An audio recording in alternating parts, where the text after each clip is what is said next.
Compared to Khader, Haris, Rizwan, Saleem Ahmed, ಇದೇನೇ 4-5 ಹೆಸರುಗಳು ಬಂದು ಇಡೀ ಕರ್ನಾಟಕ ರಾಜ್ಯ ಮಾಸ್ ಲೀಡರ್ ಅಂದರೆ ಜಮೀರ್ ಅಹಮದ್ ಅಂತಿತ್ತು.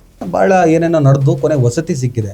ಆದರೆ ಅವ್ರ ಕೈಯಿಂದ ಅಲ್ಪಸಂಖ್ಯಾತ ಇಲಾಖೆಯನ್ನು, ವಕ್ಫನ್ನು, ಹಜ್ಜನ್ನು, ಆ ಮುಸ್ಲಿಂ ಸಮುದಾಯವನ್ನು ನಿಭಾಯಿಸಬಹುದಾದ ಎಲ್ಲ ಅವಕಾಶಗಳನ್ನು ಅವರಿಂದ ಕಿತ್ಕೊಂಡು UT ಖಾದರ್ ಅವರಿಗೆ ಅಲ್ಲಿ ಕೂರಿಸಿ ಇವರನ್ನು ಸಂಪೂರ್ಣವಾಗಿ ನೇಪಥ್ಯಕ್ಕೆ ಸರಿಸುವಂತ ಪ್ರಯತ್ನ ನಡೀತಾ ಇದೆ ಅನ್ನೋದು ದೊಡ್ಡ ಮಟ್ಟಿಗೆ ಚರ್ಚೆ ಆಗ್ತದೆ. ನನ್ಗೇನ್ ಹಾಗೆ ಅನ್ಸೋದಿಲ್ಲ ಚಿಂತನ್. ಜಸ್ಟ್ ಬಿಕಾಸ್ ವಕ್ಫ್ ಮತ್ತು ಅಲ್ಪಸಂಖ್ಯಾತರ ಇಲಾಖೆ ಹಜ್ಜು UT ಖಾದರ್ಗೆ ಕೊಟ್ಟಿದ್ದಾರೆ ಅಂತ ಅಂದಿದ್ದಕ್ಕೆ ಜಮೀರ್ ಅಹಮದ್ ಖಾನ್ ವಿರುದ್ಧ ಯಾರೋ ಕಾನ್ಸ್ಪಿರಸಿ ಮಾಡಿದ್ದಾರೆ ಅಂತ ನನ್ಗಂತೂ ಪರ್ಸ್ನಲಿ ಅನ್ಸೋದಿಲ್ಲ. ಮೈನಾರಿಟಿ ಕಮಿಷನ್ ಇದೆ, ಹಜ್ ಕಮಿಟಿ ಇದೆ, KMDC ಇದೆ, ವಕ್ಫ್ ಬೋರ್ಡ್ ಇದೆ. ನೀವು ಅಲ್ಲಿ ಚೇರ್ಮನ್ಗಳನ್ನ ಸೆಲೆಕ್ಟ್ ಮಾಡುವಾಗ ಕಳಂಕಿತರನ್ನ ನೀವು ತರಬೇಡಿ. ಒಂದು ವೇಳೆ ನೀವು ಕಮ್ಯುನಿಟಿಗೋಸ್ಕರನೇ ಮಾಡಿದ್ರಿ ಅಂತಾನೆ ಇಟ್ಕೊಳ್ಳಿ. ಹಾಗಾದ್ರೆ ನೀವು ಸ್ಟ್ಯಾಂಡ್ ಏನು ತಗೋಬೇಕಾಗಿತ್ತು?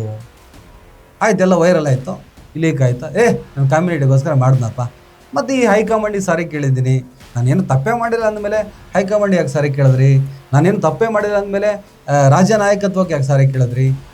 ಆ ಹಣ ಏನಾಗ್ತಿದೆ, ಎಲ್ಲಿಗೆ ಹೋಗ್ತಿದೆ, ಅಲ್ಪಸಂಖ್ಯಾತರ ಏನು ಕಲ್ಯಾಣ ಆಗ್ತಿದೆ ತಿಳಿದವರು ಎಲ್ಲ ತಿಳಿದುಕೊಂಡು ಈ ವ್ಯವಸ್ಥೆ ಸರಿ ಆಗಲಿ ಅಂತ UT ಖಾದರ್ ಅವರಿಗೆ ಕೊಟ್ಟಿದ್ದಾರೆ ಅಂತ ನನ್ಗನ್ಸುತ್ತೆ. ರಿಜ್ವಾನ್ ಅರ್ಷದ್ ಅವರೇ, ನೀವು ಹೆಂಗೆ ಗೆಲ್ತೀರಾ ನೋಡ್ಕೊಳ್ತೀವಿ. UT ಖಾದರ್ ಅವರೇ, ನೀವು ಹೇಗೆ ಗೆಲ್ತೀರಾ ನಾವು ನೋಡ್ಕೊಳ್ತೀವಿ. ಮುಂದಿನ ಎಲೆಕ್ಷನ್ ಬರ್ರಿ. Rizwan Arshad good leader, clarity ಇದೆ. ಅಟ್ಲೀಸ್ಟು ಹ್ಯಾರಿಸ್ ಕ್ಷೇತ್ರದಿಂದ ಆದರೂ ಒಂದಿಷ್ಟು ಜನ ಪ್ರೊಟೆಸ್ಟ್ ಮಾಡಬೇಕಾಗಿತ್ತು. ಅದು ಮಾಡ್ದಂಗೆ ಇವ್ರು ತಡೆದ್ರೋ ಅಥವಾ ಅವರಿಗೆ ಆಸಕ್ತಿ ಇಲ್ವೋ? ಇವರಿಗೆ ಸಣ್ಣ ಗಾಯ ಆದರೂ ಕೂಡ ಇಡೀ ಕರ್ನಾಟಕದ ಮುಸಲ್ಮಾನ ಎದ್ದು ಬರ್ತಾನೆ ಅಂತ ಯಾರೂ ಇಲ್ಲ, ಯಾರೂ ಇಲ್ಲ. ಹಲೋ, ನಮಸ್ಕಾರ. ಬಹಳ ದಿನಗಳಿಂದ ಒಂದು ಸಬ್ಜೆಕ್ಟ್ ಬಗ್ಗೆ ಮಾತಾಡಬೇಕು ಅಂತ ಪಾಯಿಂಟ್ ತುಂಬ ಇದೆ.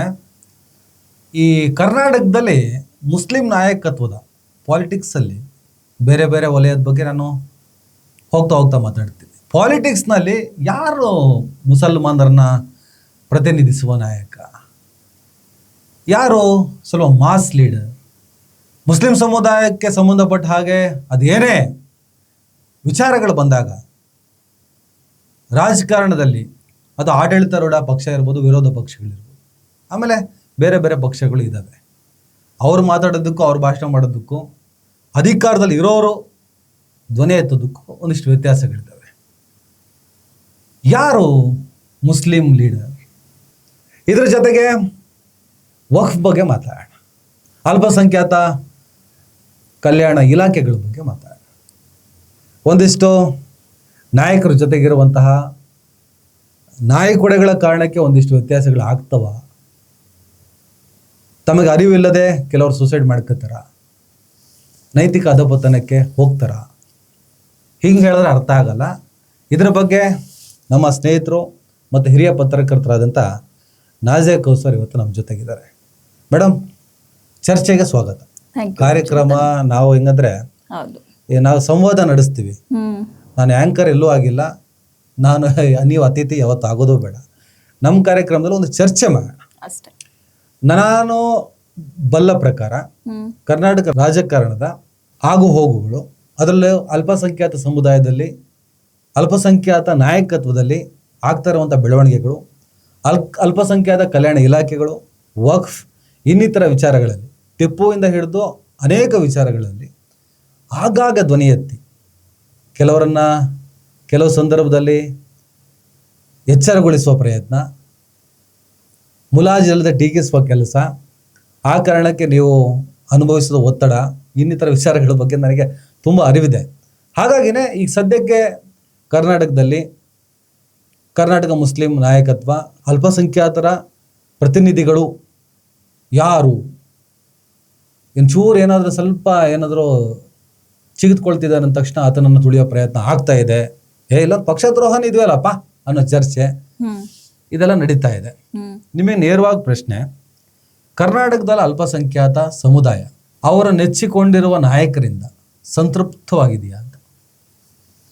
ಖಂಡಿತವಾಗ್ಲೂ ಇಲ್ಲ, ಸಂತೃಪ್ತವಾಗಿಲ್ಲ, ಖಂಡಿತವಾಗ್ಲೂ ಇಲ್ಲ. ನಮ್ಮ ಜನ ಏನ್ ಮಾಡ್ತಿದ್ದಾರೆ ಅಂದ್ರೆ ನಾಯಕ, ಓಕೆ, ಎಲ್ಲಾ MLAಗಳು ಅಲ್ಪಸಂಖ್ಯಾತರ ನಾಯಕರು, ಹ್ಮ್ ಇನ್ಕ್ಲೂಡಿಂಗ್ ಒಂದಿಬ್ರು MLC ಇದ್ದಾರೆ, ಸಲೀಂ ಅಹಮದ್ ಅವ್ರು ಇದ್ದಾರೆ, ಬಲ್ಕಿಸ್ ಬಾನು ಅವ್ರು ಇದ್ದಾರೆ, ಎಲ್ಲರೂ ಕೂಡ ಅವರೆಲ್ಲರೂ ಅಲ್ಪಸಂಖ್ಯಾತರ ನಾಯಕರು. ಬಟ್ ನಮ್ಮ ಜನ ಏನ್ ಮಾಡ್ತಾರೆ, ಅವರಿಗೆ ಅಕೌಂಟಬಿಲಿಟಿ ಕೇಳೋದಿಲ್ಲ. ಜಯಕಾರ ಹಾಕ್ತೀವಿ, ಎಲ್ಲರಿಗೂ ಜಯಕಾರ ಹಾಕ್ತೀವಿ, ಎಲ್ಲರ ಹೆಸರು ಹೇಳ್ತೀವಿ, ಜಯಕಾರ ಹಾಕ್ತೀವಿ, ರೀಲ್ಸ್ ಮಾಡ್ತೀವಿ, ಅವರ ಹಿಂದೆ ಹೋಗ್ತೀವಿ. ಅಟ್ ದ ಸೇಮ್ ಟೈಮ್ ನಾವು ನಿಮ್ಗೆ ಓಟ್ ಹಾಕಿದೀವಲ್ಲ, ನೀವು ನಮಗೋಸ್ಕರ ಏನ್ ಮಾಡಿದೀರಾ ಅಂತ ಕೇಳಿದಾಗ್ಲೇ ಬದಲಾವಣೆ ಆಗೋದು. 100% ಇಂಪ್ರೂವ್ಮೆಂಟ್ ಬಿಗಿನ್ಸ್ ವಿತ್ ಐ ಅಂತ ಹೇಳ್ತಾರೆ ಚಿಂತನ್. ಅಂದ್ರೆ ನಾನ್ ಬದಲಾದಾಗ ಎವ್ರಿಥಿಂಗ್ ಚೇಂಜಸ್ ಅಲ್ವಾ. Improvement begins with I. ನೀವು ಫ್ಯಾನ್ ಫಾಲೋವರ್, ನೀವು ಜೈಕಾರ ಹಾಕ್ತೀರಾ, ಓಕೆ, ಬಟ್ ಅಕೌಂಟಬಿಲಿಟಿ ಯಾವಾಗ ಕೇಳ್ತೀರಾ? ನಮ್ ಕ್ಷೇತ್ರದಲ್ಲಿ ಒಂದು ಸ್ಕೂಲ್ ಮಾಡಿದೀರಾ, ನಮ್ ಕ್ಷೇತ್ರದಲ್ಲಿ ಒಂದು ಹೆಣ್ಮಕ್ಳು ವುಮೆನ್ಸ್ ಕಾಲೇಜ್ ಇದೆಯಾ, ವಕ್ ಇನ್ಸ್ಟಿಟ್ಯೂಷನ್ ಇದೆ, ಅದು ನಮ್ ಕ್ಷೇತ್ರದಲ್ಲಿ ಯಾಕಿಲ್ಲ? ಮಕ್ಕಳಿಗೆ ಸ್ಕಾಲರ್ಶಿಪ್ ಸಿಗ್ತಾ ಇಲ್ಲ, ಯಾಕೆ? ಆಸ್ಪತ್ರೆಗಳಿಲ್ಲ, ಯಾಕೆ? ಇದನ್ನೆಲ್ಲ ಕೇಳೋರು ಯಾರು? ಕೇಳೋರೆಲ್ಲ ಶೇರು ಟೈಗರು ಅನ್ಕೊಂಡಿದ್ದಾಗ ಸಮಸ್ಯೆಗಳಾಗ್ತವೆ.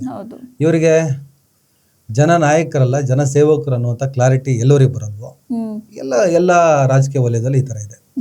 ಎಸ್ಪೆಷಲಿ ಈ ಮುಸ್ಲಿಂ ಸಮುದಾಯದಲ್ಲಿ ಇದೊಂದು ದೊಡ್ಡ ಸಮಸ್ಯೆ.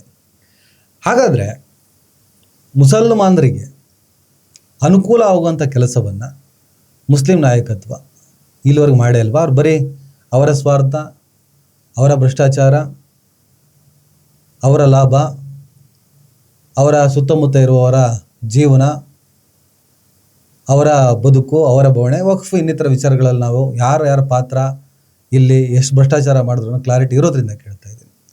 ಒಂದು ವಕ್ಫಿಂದ ಏನು ಬೇಕಾದರೂ ಮಾಡ್ಬೋದಿತ್ತು, ಒಂದು ಪ್ರಾಪರ್ಟಿಯಿಂದ.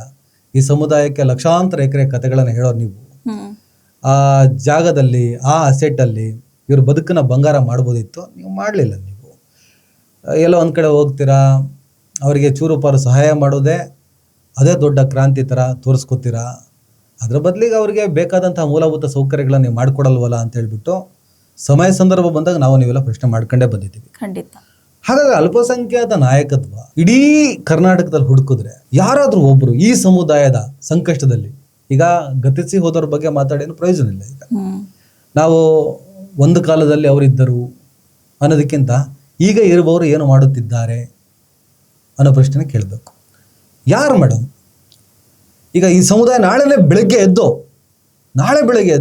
ಇಲ್ಲ ನಾವು ಪ್ರಶ್ನೆ ಮಾಡಬೇಕಪ್ಪ, ಇವ್ರು ಜನ ನಾಯಕರಲ್ಲ, ಜನ ಸೇವಕರು, ಇವರು ನಾಳೆಯಿಂದ ಪ್ರಶ್ನೆ ಮಾಡ್ತೀನಿ ಅಂತ ಹೇಳ್ಬಿಟ್ಟು ರಾತ್ರಿ ಎಲ್ಲ ರೆಡಿ ಆಗಿಬಿಟ್ಟು ಬೆಳಗ್ಗೆ ಎದ್ದು ಯಾರ ಮುಂದೆ ಹೋಗ್ಬೇಕು? ಇಲ್ಲೊಬ್ರು ಜಮೀರ್ ಅಹಮದ್ ಖಾನ್ ಇದ್ದಾರೆ, ಒಬ್ರು ರಿಜಾನ್ ವಶ್ರದ್ ಇದ್ದಾರೆ, NA ಹ್ಯಾರಿಸ್ ಇದ್ದಾರೆ, ಆಮೇಲೆ ಸಲೀಂ ಅಹಮದ್, ಮತ್ತೆ ನಿಮಗೆ ತನ್ವೀರ್ ಸೇಠು, ಯಾಸಿರ್ ಖಾನ್ ಪಠಾಣು, ಈಗ ಒಂದು 6-7 ಹೆಸರುಗಳಿದ್ದಾವೆ. UT Khader specially, at least UT Khader ಅವರ ಓಡಾಟ, ಜಮೀರ್ ಅಹಮದ್ ಅವರ ಓಡಾಟಗಳನ್ನ ನಾವು ನೋಡ್ಕೊಂಡೇ ಬಂದಿದ್ದೀವಿ. ಪರಿಣಾಮಕಾರಿ ಓಡಾಡ್ತಾರೆ. ಹಾಗಾದ್ರೆ ಈ ಸಮುದಾಯ ಯಾರ ಮುಂದೆ ನಿಂತು ನಮ್ಮನ್ನು ಪ್ರತಿನಿಧಿಸುವಂಥ ನಾಯಕತ್ವ? ಯಾಕಂದ್ರೆ ನಾವು ಉದ್ದಕ್ಕೂ ಓಟ್ ಹಾಕೋ ಬಂದಿದ್ದು ಕಾಂಗ್ರೆಸ್ಸಿಗೆ, BJPಗೆ ಓಟ್ ನಾವು ಹಾಕಲ್ಲ. BJP ಅಲ್ಪಸಂಖ್ಯಾತ ಲೀಡರ್ಗಳೇ ಇಲ್ಲ. ಇನ್ನು SDP ಅಂತ ಪಕ್ಷಗಳು ಇನ್ನು ಅಧಿಕಾರಕ್ಕೆ ಬಂದೂ ಇಲ್ಲ, ಇನ್ನು ಹೋರಾಟ ಸಂಘಟನೆ ಮಾಡ್ಕೊಂಡಿದ್ದಾರೆ. ಅವ್ರ ಮುಂದೆ ಹೋದರೆ ಅಶ್ಯೂರೆನ್ಸ್ ಸಿಗ್ಬೋದು, ನಾವು ಅಧಿಕಾರಕ್ಕೆ ಬಂದರೆ ನಿಮ್ಗೆ ಏನಾದರೂ ಮಾಡ್ತೀವಿ ಅಂತ ಹೇಳ್ಬೋದು. ಆದರೆ ಈಗ ಅಧಿಕಾರದಲ್ಲಿ ಇರೋರು ಇವರು, ಹೌದಪ್ಪ ನಮ್ಗೆ ಇಷ್ಟೊಂದು ಪ್ರಾಬ್ಲಮ್ಸ್ ಇದೆ, BJP ಈ ಪ್ರಮಾಣದಲ್ಲಿ ಕಲ್ಲು ಹೊಡಿತಿದ್ದಾಗ ಅಟ್ಲೀಸ್ಟ್ ನಮ್ಮ ಜೊತೆ ನಿಂತು ನಿಮ್ಮ ಜೊತೆ ಇದ್ದೀವಿ ಅನ್ನೋದಕ್ಕಿಂತನೂ ಶಾಶ್ವತವಾಗಿ ಇದನ್ನೆಲ್ಲ ಕೊನೆಗಾಣಿಸುವಂತಹ ಪರಿಣಾಮಕಾರಿ ನಾಯಕ ನೀನೇ ಅಂತ ಹೇಳಿ ಅಲ್ಪಸಂಖ್ಯಾತ ಸಮುದಾಯ ಯಾರ ಮುಂದೆ ಹೋಗಿ ನಿಲ್ಬೇಕು? ಒಬ್ಬ ನಾಯಕ ಅಂತ ನಾನು ಪರ್ಸನಲಿ ಕನ್ಸಿಡರ್ ಮಾಡಲ್ಲ. ಎಲ್ಲರೂ ಕೂಡ ನಮ್ಮ ನಾಯಕರೇ ಚಿಂತನ್, ಎಲ್ಲರೂ ನಾಯಕರೇ, ಎಲ್ಲರೂ ಅಕೌಂಟಬಲ್ಲೇ. ಈಗ ಹಿಜಾಬ್ ವಿವಾದ ಅಷ್ಟಾಯ್ತು, ರೀಸೆಂಟ್ಲಿ ಗೌರ್ಮೆಂಟ್ ರಿವೋಕ್ ಮಾಡಿದ್ರು ಹಿಜಾಬ್ ಬ್ಯಾನ್. ಇಲ್ಲ, ಈಗ ಅವರವರ ಪರ್ಸನಲ್, ನಾನು ಅದನ್ನ ಕಮೆಂಟ್ ಮಾಡಕ್ ಹೋಗೋದಿಲ್ಲ. ಬಟ್ ಹಿಜಾಬ್ ರಿವೋಕ್ ಮಾಡಿದ್ದು it is a good thing ಅಲ್ವಾ? UT ಖಾದರ್ ಸ್ಟಾರ್ಟ್ ಮಾಡ್ತೀವಿ. ಅವರು 2023 ಸರ್ಕಾರ ಬಂದಾಗ, 2014 ಗೌರ್ಮೆಂಟ್ ಬಂದಾಗ ಅವರು ಆರೋಗ್ಯ ಸಚಿವರಾಗಿದ್ದರು, ನಂಬರ್ 1 ಸಚಿವ ಅನ್ನುವಂಥ ಕ್ರೆಡಿಟ್ ತಗೊಂಡಿದ್ರು. ಈಗ 2023 ಸರ್ಕಾರದಲ್ಲಿ ಅವ್ರು ಸ್ಪೀಕರ್ ಆಗಿದ್ದರು. ಮೊನ್ನೆ DK ಶಿವಕುಮಾರ್ ಮುಖ್ಯಮಂತ್ರಿ ಆದಮೇಲೆ ಅವರಿಗೆ ನಿಮ್ಮ ಆರೋಗ್ಯ, ಕುಟುಂಬ ಕಲ್ಯಾಣ, ಹಜ್ ಮತ್ತು ಮೈನಾರಿಟಿ ಅಲ್ಪಸಂಖ್ಯಾತರ ಇಲ್ಲ ದೊಡ್ಡ ಜವಾಬ್ದಾರಿ. ಫಸ್ಟ್ ನಿಮ್ಗೆ ಆರೋಗ್ಯ ಅವ್ರ ಕೈಲಿ ಕೊಟ್ರು, ಕುಟುಂಬ ಕಲ್ಯಾಣ ಕೊಟ್ರು. ಅದಾದ್ಮೇಲೆ ಹೆಚ್ಚುವರಿ ಜವಾಬ್ದಾರಿಯಾಗಿ ರೀಶಫಲ್ ಟೈಮಲ್ಲಿ ಅಲ್ಪಸಂಖ್ಯಾತ ಕಲ್ಯಾಣ ಇಲಾಖೆ ಹಜ್ ಕೊಟ್ಟಿದ್ರಲ್ಲ, ಹಜ್ ಸಂಪೂರ್ಣವಾಗಿ ಅವ್ರ ಕೈಲಿ ಇಟ್ಟಿದ್ದಾರೆ. ಬಹಳ ದೊಡ್ಡ ಪ್ರಮಾಣದಲ್ಲಿ ದೊಡ್ಡ ಜವಾಬ್ದಾರಿಗಳನ್ನ ಯುಟಿಕಾದರು ವಹಿಸ್ಕೊಂಡಿದ್ದಾರೆ. ಅಲ್ಪಸಂಖ್ಯಾತ ಕಲ್ಯಾಣ ಇಲಾಖೆ ಮೊನ್ನೆ ರೈಡ್ ಹೋದ್ರು, ಅದ್ ನೀವು ನೋಡಿದ್ರಿ, ಅದನ್ನೊಂದು ಎಕ್ಸ್ಪ್ಲೇನ್ ಮಾಡಿದ್ದೀವಿ. ನನ್ಗನ್ಸುತ್ತೆ ಕರ್ನಾಟಕ ಸರ್ಕಾರ ಮಾಡಿರುವಂತಹ ದಿ ಬೆಸ್ಟ್ ಡಿಸಿಷನ್ ಅಲ್ಪಸಂಖ್ಯಾತರ ಇಲಾಖೆ ಹಜ್ಜು ಮತ್ತು ವಕ್ಫು ಖಾದರ್ ಸರ್ ಅಂತ ಅವರಿಗೆ ಕೊಟ್ಟಿರೋದು, ಜವಾಬ್ದಾರಿ ನಿರ್ವಹಿಸಿರೋದು. It is the best ever decision. ಒಂದು ಯಾಕೆ ಅಂದರೆ ಅವರು ತುಂಬ ಗಾಡ್ ಫಿಯರಿಂಗ್ ಮ್ಯಾನ್, ಈಮಾನ್ ತುಂಬ ಸ್ಟ್ರಾಂಗ್ ಇದೆ ಅವರದ್ದು. ಈಗಾಗಲೇ ನಾವು ಆಲ್ರೆಡಿ ಮಾತಾಡಿದ್ದೀವಿ. ಹಜ್ ಮತ್ತು ಅಲ್ಪಸಂಖ್ಯಾತರ ಇಲಾಖೆ ಈಗ ಕರಪ್ಷನ್ ಫ್ರೀ, ಕ್ಲೀನ್ ಮತ್ತು ನೀಟ್ ಆಗುತ್ತೆ ಅನ್ನೋ ಕಂಪ್ಲೀಟ್ ಭರವಸೆ ನನ್ನಲ್ಲಿ ಇದೆ. ಇನ್ನೊಂದು, ನೀವು ಹೇಳಿದ್ರಿ ಇನ್ಸ್ಟೆಂಟ್ಲಿ ಮೈನಾರಿಟಿ ಡಿಪಾರ್ಟ್ಮೆಂಟ್ಗೆ ಬೆಳಗ್ಗೆ 8 ಗಂಟೆಗೆ ಹೋಗ್ಬಿಟ್ರು. ಯಾರು? ಯುಟಿ ಖಾದರ್ ಸರ್ ಅವರು. ಇಡೀ ಹಿಸ್ಟ್ರಿಯಲ್ಲಿ ಚಿಂತನ್ ನಾನು ಇಂಥ ಸುದ್ದಿ ನೋಡು ಇಲ್ಲ, ಕೇಳು ಇಲ್ಲ. ಬೆಳಗ್ಗೆ 8 ಗಂಟೆಗೆ ಎದ್ದು ಸಚಿವರು ಆಫೀಸಿಗೆ ಹೋಗ್ತಾರೆ, ಮಾತಾಡ್ತಾರೆ, ನಿಮ್ಗೆ ಸ್ಯಾಲ್ರಿ ಎಲ್ಲ ಕರೆಕ್ಟ್ ಆಗಿ ಬರ್ತಿದ್ಯಾ ಅಂತ ಕೇಳ್ತಿದ್ರೆ ಏನ್ ಕೆಲಸ ಮಾಡಿ 3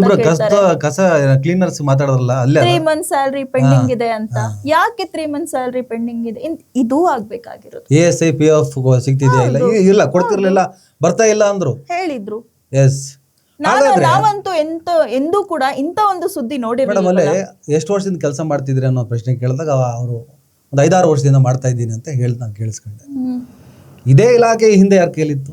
ಜಮೀರ್ ಅಹಮದ್ ಖಾನ್ ಅವ್ರಿಗೆ ಇದು ಯಾವ್ದು ಗಮನಕ್ಕೆ ಬಂದಿರ್ಲಿಲ್ವಾ? ಬಂದಿರಬಹುದು ಮೇ ಬಿ.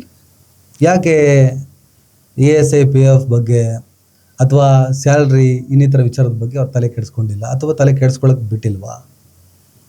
ಹಾಗೂ ಆಗಿರಬಹುದು. ಅಟ್ ದ ಸೇಮ್ ಟೈಮ್ ಕೆಲಸ ಎಂಪ್ಲಾಯೀಸು ಕೂಡ ಅವ್ರ ಹತ್ರ ಹೋದ್ರೋ ಇಲ್ವೋ ಅದು I am not aware of it Chintan. But ಅವರು ಗಮನ ಹರಿಸಬೇಕಾಗಿತ್ತು, ಅವರ ಜವಾಬ್ದಾರಿ ಆಗಿತ್ತು. ವಕ್ಫ್ ಮತ್ತೆ ಹಜ್ ಮತ್ತೆ ಅಲ್ಪಸಂಖ್ಯಾತರ ಇಲಾಖೆಯಲ್ಲಿ ಏನ್ ನಡೀತಿದೆ ಅನ್ನೋದ್ರ ಅಪ್ಡೇಟ್ ಅಟ್ಲೀಸ್ಟ್ ಅವರಿಗೆ ಇರಬೇಕಾಗಿತ್ತು. ಈ ಹಿಂದೆ ಈ ಫಸ್ಟ್ DK ಶಿವಕುಮಾರ್ ಮುಖ್ಯಮಂತ್ರಿ ಆದಾಗ ಒಂದಿಷ್ಟು ಜನಕ್ಕೆ ಖಾತೆಗಳನ್ನು ಹಂಚಿಕೆ ಮಾಡಿದ್ರು.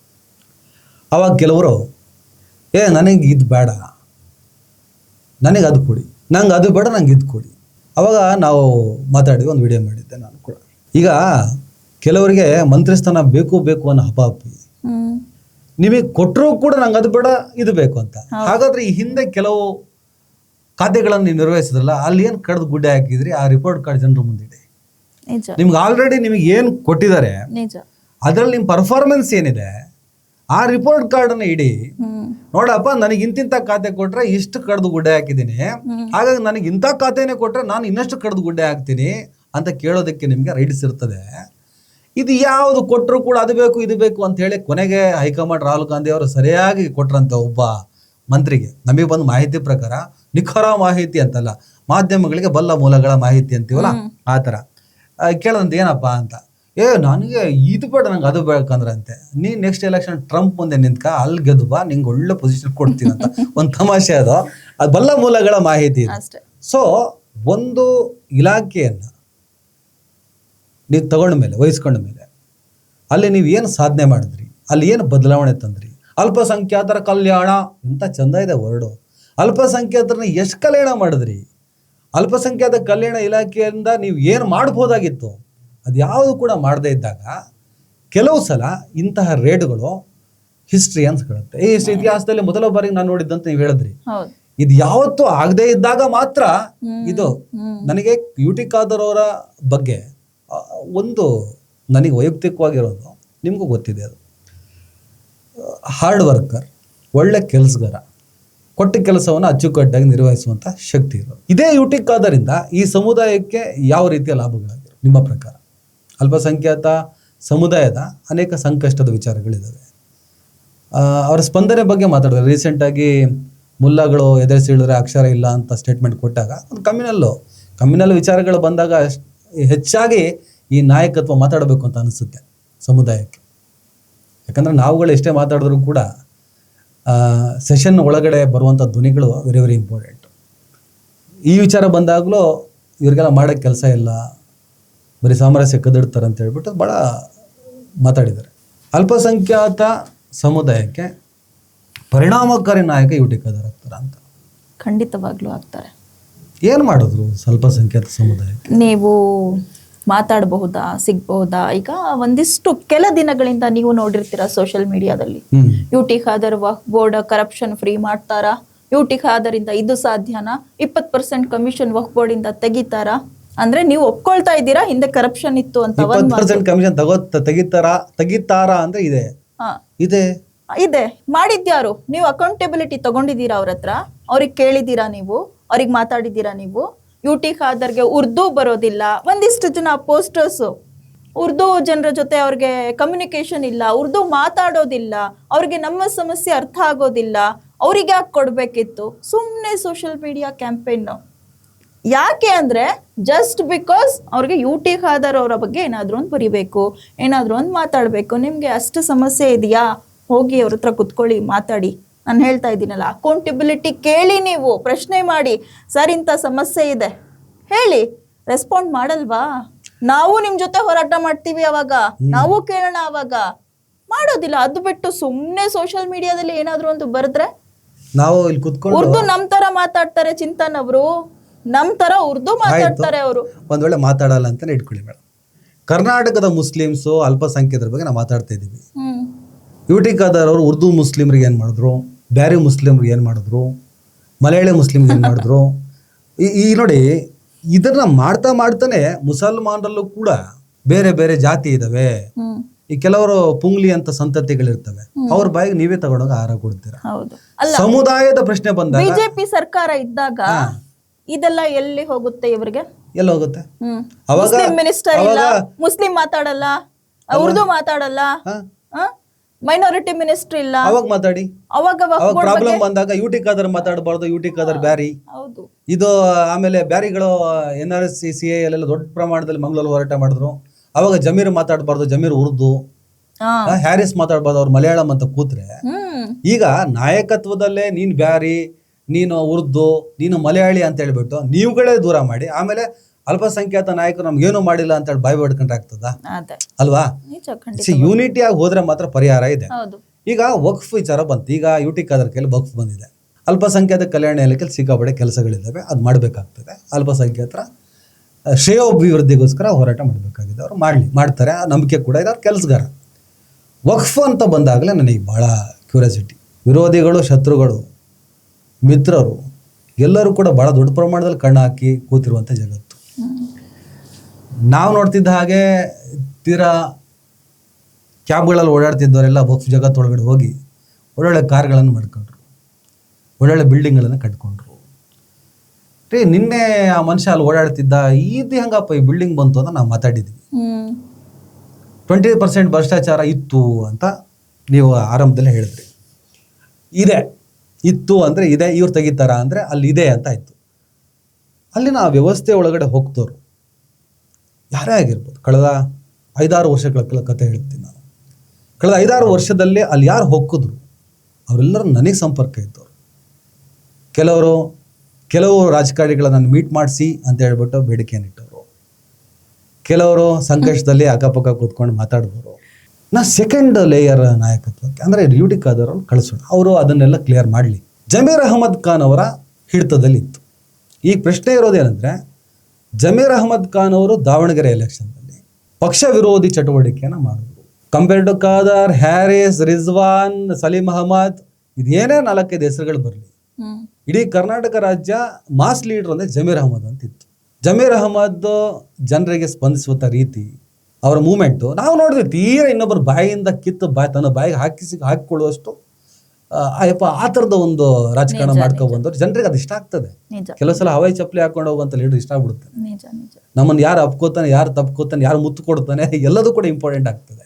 ಸೊ ಆ ಥರದ ಒಂದು ಪಾಲಿಟಿಕ್ಸ್ ಮಾಡೋದ್ರಿಂದ ಆಮೇಲೆ ಇಡೀ ಕರ್ನಾಟಕ ರಾಜ್ಯದಲ್ಲಿ ಯಾವುದೇ ಮೂಲೆಗೆ ನಾನು ಹೇಳಿದಂಥ ಹೆಸರುಗಳು ಹೋಗೋದಕ್ಕೂ ಜಮೀರ್ ಹೋಗೋದಕ್ಕೂ ಡಿಫ್ರೆನ್ಸ್ ಇತ್ತು. ಆಫ್ಟರ್ ದಾವಣಗೆರೆ ಎಲೆಕ್ಷನ್ ಮುಸ್ಲಿಂ ಕಮ್ಯುನಿಟಿಗೆ ಟಿಕೆಟ್ ಬೇಕಿತ್ತು ಅನ್ನೋ ಪ್ರಶ್ನೆಗಳು ಬಂದಾಗ ಆಮೇಲೆ ವಿಷಯ ಬಂತು. ಜಮೀರ್ ಅವರು ಮುಸ್ಲಿಂ ಕಮ್ಯುನಿಟಿ ಸಮುದಾಯಕ್ಕೆ ಟಿಕೆಟ್ ಕೊಡೋದೇನು ದೊಡ್ಡ ವಿಷಯ ಅಲ್ಲ, ಆದರೆ ಇವ್ರು ಹೇಳೋರಿಗೆ ಕೊಡಬೇಕು ಅನ್ನೋದು ಸ್ವಲ್ಪ ಸಂಕಟ.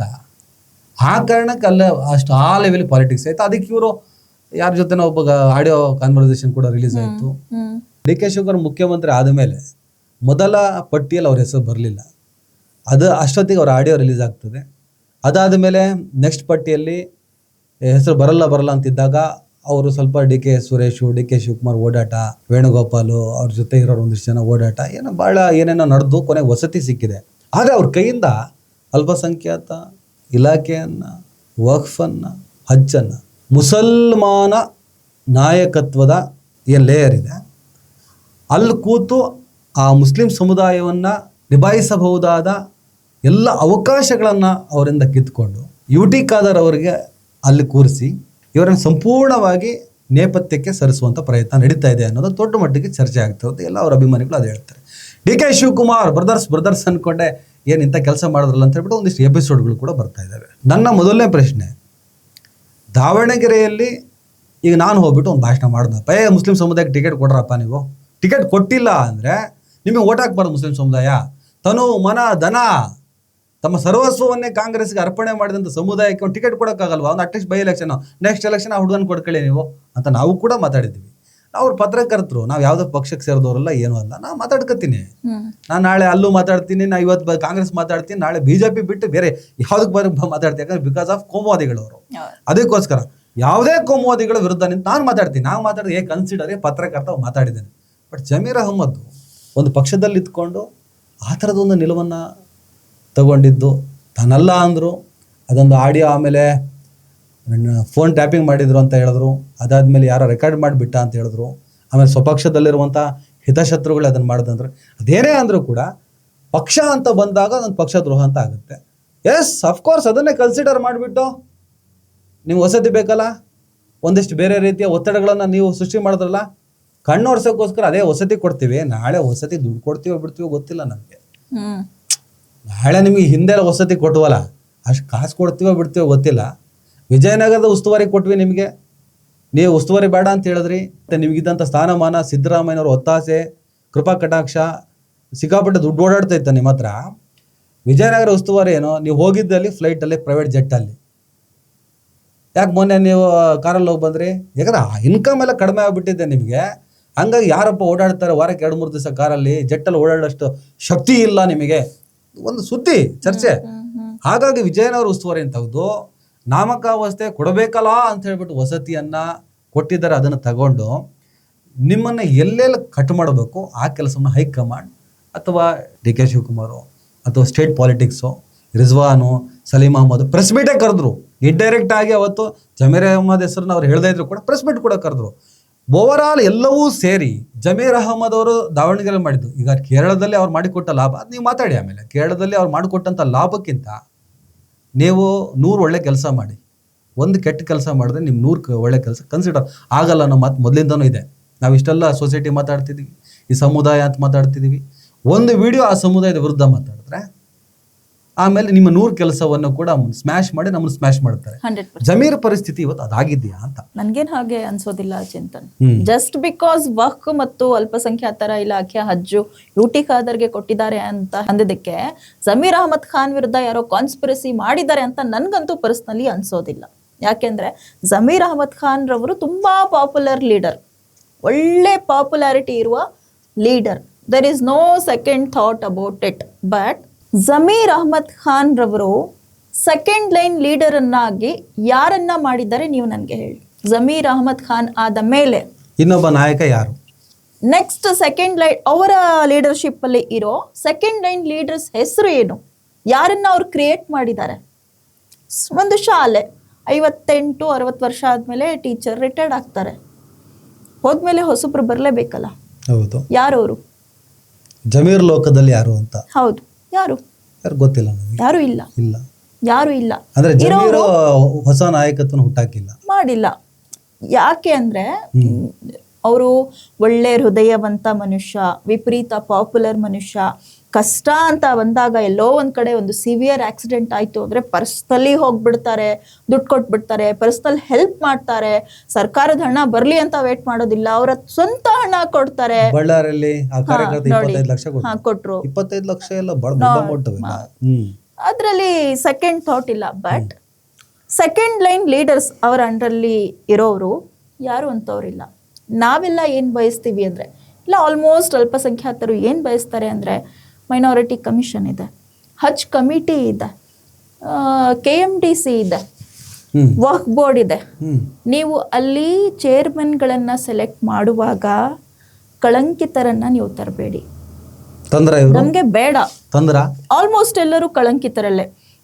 ಯಾರೋ ಒಬ್ಬ ಸೋ ಅಂಡ್ ಸೋ ಒಬ್ಬ 90 ಕೋಟಿ ಸ್ಕ್ಯಾಮು, ಇನ್ನೊಬ್ಬ ಮರ್ಡರ್ ಕೇಸು, ಯಾವ್ದೋ ಒಂದು ದೊಡ್ಡ ದೊಡ್ಡ ಸ್ಕ್ಯಾಮ್ ಅಲ್ಲಿ ಇರೋರು.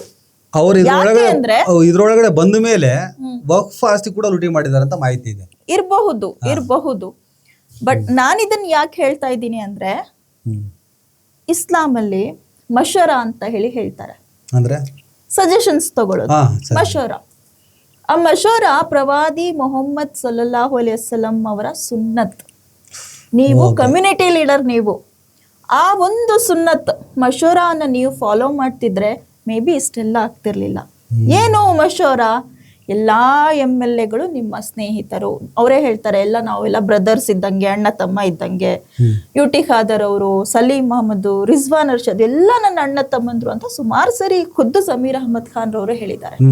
ಆ ಒಂದು ಪ್ರವಾದಿ ಸಲ್ಲಲ್ಲಾಹು ಅಲೈಹಿ ವಸಲ್ಲಂ ಸುನ್ನತಿಗೋಸ್ಕರ ಅಟ್ಲೀಸ್ಟ್ ಎಲ್ಲರನ್ನು ಕರೆಸಿ ಕೂರಿಸಿ, ನೋಡಿ ಹಜ್ ಕಮಿಟಿ ಇದೆ, KMDC ಇದೆ, ಕಮಿಷನ್ ಇದೆ, ವಕ್ಫ್ ಬೋರ್ಡ್ ಇದೆ, ನಿಮ್ಮ ಸಜೆಷನ್ ಏನು? ಯಾರಿಗೆ ಕೂರಿಸೋಣ? ಯಾರಿಗೆ ಜವಾಬ್ದಾರಿ ಕೊಡೋಣ? ಆಗಿಲ್ಲ. ಇದರಿಂದ ಯಾರು ಈ ಸಮುದಾಯವನ್ನ ಮುಂದೆ ತಗೊಂಡು ಹೋಗ್ತಾರೆ? ಯಾಕೆ ಆ ತರದ ಒಂದು ಪ್ರಯತ್ನ ಮಾಡ್ಲಿಲ್ಲ? ಯಾಕೆ? ಕಾರಣ ಏನು? ಅದೇ ದಟ್ ಇಸ್ ದ ಥಿಂಗ್. ಅದೇ ಆಗಿಲ್ಲ. ಅದು ಮಾಡಬೇಕಿತ್ತು ಅಂತ ನನ್ಗನ್ಸುತ್ತೆ. ಮೇ ಬಿ ಅವೆಲ್ಲ ಮಾಡ್ತಾ ಹೋಗಿದ್ರೆ ಇವತ್ತೇ ಕರ್ನಾಟಕದಲ್ಲೇ ಮಾಸ್ ಲೀಡರ್ ಆಗಿದ್ದ ಜಮೀರ್ ಅಹಮದ್ ಅವರು ಇದನ್ನೇ ಮಾಡ್ತಾ ಬಂದಿದ್ರೆ ಇಷ್ಟೊತ್ತಿಗೆ ಕೂಡ ಇದು ಯಾವ್ದೋ ಚರ್ಚೆಗಳು, ಏರಿಳಿತಗಳು ಆಗ್ತಾ ಇರ್ಲಿಲ್ಲ. ಅಂದ್ರೆ ಜಮೀರ್ ಅಹಮದ್ ಅವರಿಗೆ ಜೊತೆಗಿರೋರೇ ಬೆನ್ನಿಗಿರುದ್ರ ಅಂತ ಹಾಗನ್ಸುತ್ತೆ, ಕೆಲವೊಮ್ಮೆ ಹಾಗನ್ಸುತ್ತೆ. ಜಮೀರ್ ಅಹಮದ್ ಅವ್ರು ಅರ್ಥ ಆಗಲ್ವಾ? ಆ ಲೆವೆಲ್ ಪಾಲಿಟಿಕ್ಸ್ ಮಾಡ್ಕೊಂಡು ಬಂದಿದ್ದಾರೆ. ದೇವೇಗೌಡರ ಬತ್ತಳಕೆ ಅಸ್ತ್ರ, ರಾಜಕೀಯದ ಎಲ್ಲ ಪಟ್ಟುಗಳು ಗೊತ್ತಿದಾವೆ, ಒಳ್ಳೆ ಮನುಷ್ಯ.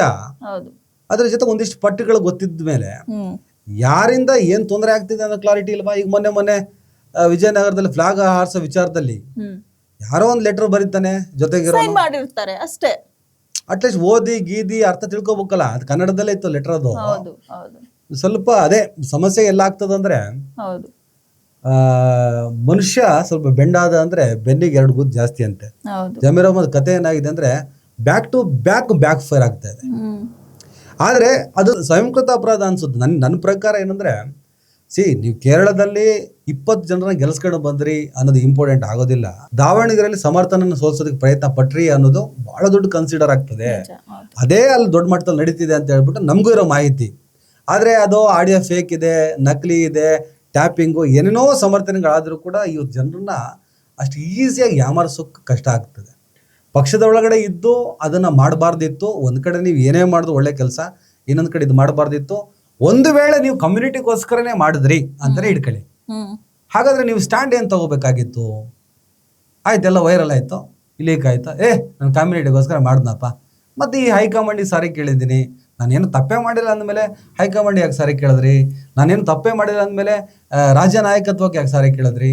ಅಲ್ಲಿ ಯಾಕೋ ಸಿದ್ದರಾಮಯ್ಯವ್ರು ಯಾಕೋ ಬೇಜಾರು ಮಾಡ್ಕೊಂಡ್ರು? ಬಿಕಾಸ್ ಆಫ್ ನಾನು ಅಧಿಕಾರದಲ್ಲಿದ್ದೀನಿ, ನಾನು ಮುಖ್ಯಮಂತ್ರಿ ಇದ್ದೀನಿ, ಜೊತೆ ಗೆದ್ದುಬಿಟ್ಟೆ ಒಂದು ಕ್ಷೇತ್ರ ನಾನು ಸೋತ್ರೆ ಅದು ನನಗೆ ಬ್ಯಾಕ್ ಫೈರ್ ಅಲ್ವಾ ಅನ್ನೋ ಫೀಲ್ ಅವ್ರಿಗಿದೆ. ಈ ಥರ ಅನೇಕ ಇಂಟರ್ನಲ್ ಚರ್ಚೆಗಳು ಇಲ್ಲಿ ನೋಡಿ. ಸಿದ್ದರಾಮಯ್ಯ ಜಮೀರ್ ಅಹಮದ್ ನಡುವೆ ಏನಿದೆ ಅಂತ ಎರಡು ಮನಸ್ಸಿಗೆ ಸಂಬಂಧಪಟ್ಟ ವಿಚಾರ ಯಾವುದು ಪ್ರೆಸ್ ಮೀಟ್ ಆಗಿಲ್ಲ. ಹೀಗಂತೆ ಅನ್ನೋದ್ರ ಮೇಲೆ ನಾವು ಮಾತಾಡ್ತಾ ಹೋಗ್ಬೋದು. ಜಮೀರ್ ಅಹಮದ್ ಅವರು ನಿಜವಾಗ್ಲೂ ಒಂದು ಸ್ಟ್ಯಾಂಡ್ ನಿಲ್ಬೇಕಾದ್ರೆ ಕೆಲವ್ರು ಹೇಳ್ತಾರೆ, ಅವ್ರು ಏನು ಮಾಡ್ಬೇಕಿತ್ತು ಗೊತ್ತಾ? ಹೌದ್ರಿ, ಕಮ್ಯುನಿಟಿಗೋಸ್ಕರ ನಿಂತೆ, ಅಲ್ಲೊಂದು 20 ಜನ ಗೆಲ್ಸ್ಕೊ ಬಂದೆ. ಇಲ್ಲಿ ಒಂದು ನಾನು ಹೇಳ್ದಂಗೆ ಆಗಿಲ್ಲ. ನಾನು ಒಬ್ಬ ಅಲ್ಪಸಂಖ್ಯಾತ ಲೀಡ್ರಿಗೆ ಮಾತಾಡಿದೆ, ಒಬ್ಬರು MLAಗೆ ಮಾತಾಡಿದೆ, ಮುಸ್ಲಿಂ ಲೀಡ್ರ್. ಸರಿ ಇಲ್ಲ, ಇದು ಜಮೀರ್ ಕರೆಕ್ಟ್ ಇತ್ತದು ಆ ಟೈಮಲ್ಲಿ. ಇಲ್ಲ ಅದು ಏನಾಗ್ತದೆ, ಅಲ್ಪಸಂಖ್ಯಾತ ಸಮುದಾಯಕ್ಕೆ ಟಿಕೆಟ್ ಕೊಡಿ ಅನ್ನೋದು ಬೇರೆ ಮಾತು. ನಾನು ಹೇಳಿದ್ರಿಗೆ ಕೊಡಿ. ಚಿತ್ರದುರ್ಗದ ಯಾವುದೋ ಒಬ್ಬನ ಹೆಸರು ಬಂತು, ಈ ಮನುಷ್ಯನಿಗೆ ಟಿಕೆಟ್ ಕೊಡಿ, ಅದು ತಪ್ಪು. ಹೀಗೆ ಮಾಡಿದ್ದಕ್ಕೆ ಅಲ್ಲಿ ಅಬ್ಜೆಕ್ಷನ್ಗಳು ಸ್ಟಾರ್ಟ್ ಆಗಿದ್ದು. ಇಲ್ಲ ಕೊಡೋಣ, ಇಂಥವ್ರಿಗೆ ಕೊಡೋಣ ಅಂತ ಹೇಳ್ಬಿಟ್ಟು SS ಮಲ್ಲಿಕಾರ್ಜುನ್ ಒಪ್ಕೊಂಡಿದ್ರು. ಅಲ್ಪಸಂಖ್ಯಾತ ಸಮುದಾಯಕ್ಕೆ ಟಿಕೆಟ್ ಅಲ್ವಾ, ನಾನು ಕೊಡ್ತೀನಿ ಅಂತ ಹೇಳಿ. ಹಾಗೆ ಹೇಳೋದ ಮೇಲೂ ಕೂಡ ಇಲ್ಲ ಇಂಥವ್ರಿಗೆ ಕೊಡಿ, ಈ ಹಠಕ್ಕೆ ಬಿದ್ರು. ಆ ಸಂದರ್ಭದಲ್ಲೇ ಇದೆ ನೀವು ಹೇಳ್ದಂಗೆ ಹ್ಯಾರಿಸೋ, ರಿಜ್ವಾನ್ ಅರ್ಷದೋ, ಸಲೀಂ ಅಹಮದೋ, ತನ್ವೀರ್ ಸೇಠೋ ಇದೆಲ್ಲರೂ ಕೂತ್ಕೊಂಡು ಡಿಸ್ಕಸ್ ಮಾಡಿ ಒಂದು ನಿರ್ಧಾರಕ್ಕೆ ಬರ್ಬೋದಿತ್ತು. ಇರೋದೇ 6 ಜನ ಲೀಡರ್ಗಳು, ಪರಿಣಾಮಕಾರಿಯಾಗಿ ಸಮುದಾಯಕ್ಕೆ ಏನು ಮಾಡಿದ್ರು ಏನು ಮಾಡಲ್ಲ ಅನ್ನೋದಕ್ಕಿಂತ ಇರೋ 6 ಜನ, ನೀವು ಒಂದು 6 ಜನ 6 ಚೇರಲ್ಲಿ ಕೂತ್ಕೊಂಡು ಒಂದು ಡೈನಿಂಗ್ ಟೇಬಲಲ್ಲಿ ಡಿಸ್ಕಸ್ ಮಾಡಿ ಮುಗಿಸಿದ್ರೆ, ಒಂದು ಯೂನಿಟಿ ತೋರಿಸಿದ್ರೆ, ಆ ಸಮುದಾಯದ ವಿರುದ್ಧ ನಡೆಯುವಂಥ ಯಾವುದೇ ಷಡ್ಯಂತ್ರಗಳು ಕೂಡ ಸೋಲಿಸ್ಬೋದು. ನೀವು ನಿಮ್ಮ ಯುಗಗಳಿಗೆ ಬಿದ್ದರೆ ನಮ್ಗೆ ಗೊತ್ತಿದೆ ಇದನ್ನು ಮಾತಾಡೋಕ್ಕಾಗ್ತದ, ಯಾರು ಕಂಡ್ರೆ ಯಾರಿಗಾಗಲ್ಲ, ಯಾರ ಬಗ್ಗೆ ಏನು ಮಾತಾಡ್ತಾರೆ, ಬಹಳ ಕಥೆಗಳೆಲ್ಲ ಗೊತ್ತಿದೆ. ಆದ್ರೆ ಅದರ ಎಫೆಕ್ಟ್ ಸಮುದಾಯ ತಿನ್ಬೇಕಲ್ಲ. ಈಗ ಇಷ್ಟು ವರ್ಷಗಳಲ್ಲಿ ಯಾರೋ ಒಂದಿಬ್ರು ಮಾಸ್ ಲೀಡರ್ ಅಂತ ಅನ್ಸ್ಕೊಂಡ್ರು, ಅವರ ಬೆನಿಫಿಟ್ಸ್ ನಮ್ಮ ಸಮುದಾಯಕ್ಕೆ ಬರಲಿ ಅನ್ನೋ ಟೈಮಲ್ಲಿ ಈ ಥರ ಎಡವಟ್ಗಳಾಗ್ಬಿಟ್ರೆ ತಿರ್ಗಾ ಇನ್ನೊಬ್ಬ ಹುಡ್ಬೇಕು, ಅವನು 10-20 ವರ್ಷ ತಗತ್ತಾನೆ. ಈಗ ಈ ಸಮುದಾಯದ ಕತೆ ಏನು ಮೇಡಮ್? ಏನು ಹಿಂಗಾದ್ರೆ ಏನು ನಿಮ್ಮ ಅಭಿಪ್ರಾಯ ಇದ್ರ ಬಗ್ಗೆ? ಜಮೀರ್ ಅಹಮದ್ ಖಾನ್ ರವರ ಹಿಂದೆ ಖಮ್ರುಲ್ ಇಸ್ಲಾಂ ಇದ್ರು, ಮೈನಾರಿಟಿ ವಕ್ಫ್ ಅವರೆಲ್ಲ ನಿಭಾಯಿಸ್ತಾ ಇದ್ರು. ಖನೀಸ್ ಫಾತಿಮಾ ಅವರ ಹಸ್ಬೆಂಡ್. ಹೌದು. ಆಮೇಲೆ ಜಮೀರ್ ಅಹಮದ್ ಖಾನ್ ರವರು ತಗೊಂಡ್ರು. ಈಗ ಖಾದರ್ ಸರ್ ಅವರು ತಗೊಂಡಿದ್ದಾರೆ. ಮುಂದೆ ತನ್ವೀರ್ ಸೇಠ್ ಅವ್ರಿಗೆ ಸಿಗ್ಲಿ, ರಿಜ್ವಾನ್ ಅರ್ಷದ್ಗೆ ಸಿಗ್ಲಿ, ಎಲ್ರು ನಮ್ಮವ್ರೆ, ಎಲ್ಲ ನಮ್ಮ ಲೀಡರ್ಸೇ ಅಲ್ವಾ? ಯಾಕೆ ಅವ್ರು ನಿಭಾಯಿಸಬಾರ್ದು? ತಪ್ಪೇನಿದೆ ಅದ್ರಲ್ಲಿ? ಈಗ ವಕ್ಫ್ ಬೋರ್ಡ್ ಬಗ್ಗೆ ಅಷ್ಟು ನಾವೆಲ್ಲ ಮಾತಾಡ್ತೀವಿ ಸರ್, ಅಲ್ಲಿರೋ ಆರೋಪಗಳು ಸೆಕೆಂಡ್ ಪಾರ್ಟ್. ಲಾಸ್ಟ್ ಟೈಮ್ ವಕ್ಫ್ ಬೋರ್ಡ್ ಎಲೆಕ್ಷನ್ ನಡೆದಾಗ ಅಲಿ ಅಲ್ ಹುಸೇನಿ ಅವರು ಪ್ರೆಸೆಂಟ್ ವಕ್ಫ್ ಬೋರ್ಡ್ ಅಧ್ಯಕ್ಷರು, ನಿಮಗೆ ಗೊತ್ತೇ ಇದೆ, ಅವರು ಎಲೆಕ್ಷನ್ ಕಂಟೆಸ್ಟ್ ಮಾಡ್ತಾರೆ.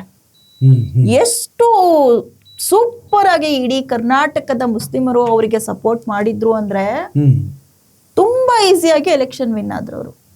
ಅವ್ರು ಯಾರು? ಅವರ ಹಿನ್ನೆಲೆ ಏನು? ಅವ್ರ ಮೇಲೆ ಕಳಂಕ ಇದೆಯಾ? ಇಲ್ಲ. ಹಾಜಾ ಬಂದೇ ನವಾಜ್ ಗುಲ್ಬರ್ಗಾ ದರ್ಗಾದ ಸಜ್ಜಾದೆ ನಶಿ, MA ಇನ್ ಸೂಫಿಸಂ ಓದಿರೋರು, ಒಳ್ಳೆ ಭಾಷಾ ಜ್ಞಾನ ಇದೆ. ಎಲೆಕ್ಷನ್ ಗೆದ್ದ ತಕ್ಷಣ, ಅಧಿಕಾರ ಸ್ವೀಕಾರ ಆದ ತಕ್ಷಣ ಚಿಂತನ್ ಸೀಟ್ ಮೇಲೆ ಕುತ್ಕೊಂಡು ಮೀಡಿಯಾದವ್ರಿಗೆ ಬೈಟ್ ಕೊಡ್ತಾರೆ, ನಾನು ನಿಮ್ಗೆ ಇಲ್ಲಿ ಪ್ರಾಮಿಸ್ ಮಾಡ್ತೀನಿ, ವಕ್ಫ್ ಬೋರ್ಡ್ನ ಇಲ್ಲಿನ ಒಂದು ಹಣ, 1 ರೂಪಾಯಿಯೂ ಕೂಡ ಮಿಸ್ಯೂಸ್ ಆಗದೆ ನನ್ನ ಟರ್ಮ್ ಅಲ್ಲಿ ಕೆಲಸ ಮಾಡೋ ಜವಾಬ್ದಾರಿ ನಂದು. ಈ ಮಾತು ಯಾರು ಕೂಡ ಈ ಹಿಂದೆ ಹೇಳಿರ್ಲಿಲ್ಲ.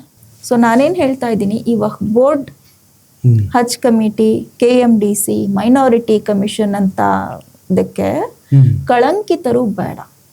ಓದಿರೋರು ಸುಮಾರು ಜನ ಇದ್ದಾರೆ, ಅವ್ರು ಬರ್ಲಿ. ಆಯ್ತು, ಜಮೀರ್ ಅಹಮದ್ ತಗೊಳ್ಳಿ, ಇವರ ಕಾಲಾವಧಿಯಲ್ಲಿ ಒಂದಿಷ್ಟು ಕಳಂಕಿತರು ಬಂದಿರೋದಲ್ಲಿ ಅವ್ರಿಗೆ ಗೊತ್ತಿಲ್ಲ ಅವ್ರು ಕಳಂಕಿತರು ಅಂತ. 100% ಗೊತ್ತಿರುತ್ತೆ. ಗೊತ್ತಿದೆ, ಯಾಕೆ ತಪ್ಪು ಮಾಡ್ತಾರೆ? ಗೊತ್ತಿರುತ್ತೆ. ನಿಮಗೆ ಈ ಸಮುದಾಯದ ಎಲ್ಲ ಸಮುದಾಯಕ್ಕೂ ನೀವು ಕಷ್ಟಕ್ಕೆ ಸ್ಪಂದಿಸಿದಿರಿ. ನೀವು ಬಳ್ಳಾರಿ ಹೋಗ್ಬಿಟ್ಟು 25 ಲಕ್ಷ ಕೊಟ್ಟು ಆ ಮುಸಲ್ಮಾನಿಗೆ ಅಲ್ಲ, ಅದ್ಯಾವ ಮಗು ಹುಷಾರಿಲ್ಲ ಅಂತ ಹೇಳ್ಬಿಟ್ಟು 10 ಲಕ್ಷ ಕೊಟ್ಟರೆ ಅದು ಮುಸಲ್ಮಾನ ಅಲ್ಲ. ಧರ್ಮ ನೋಡ್ಬಿಟ್ಟು ತಾವು ದಾನ ಧರ್ಮಗಳನ್ನು ಮಾಡಿಲ್ಲ, ಅದ್ರ ಬಗ್ಗೆ ಕ್ಲಾರಿಟಿ ಇದೆ ನಮಗೆ.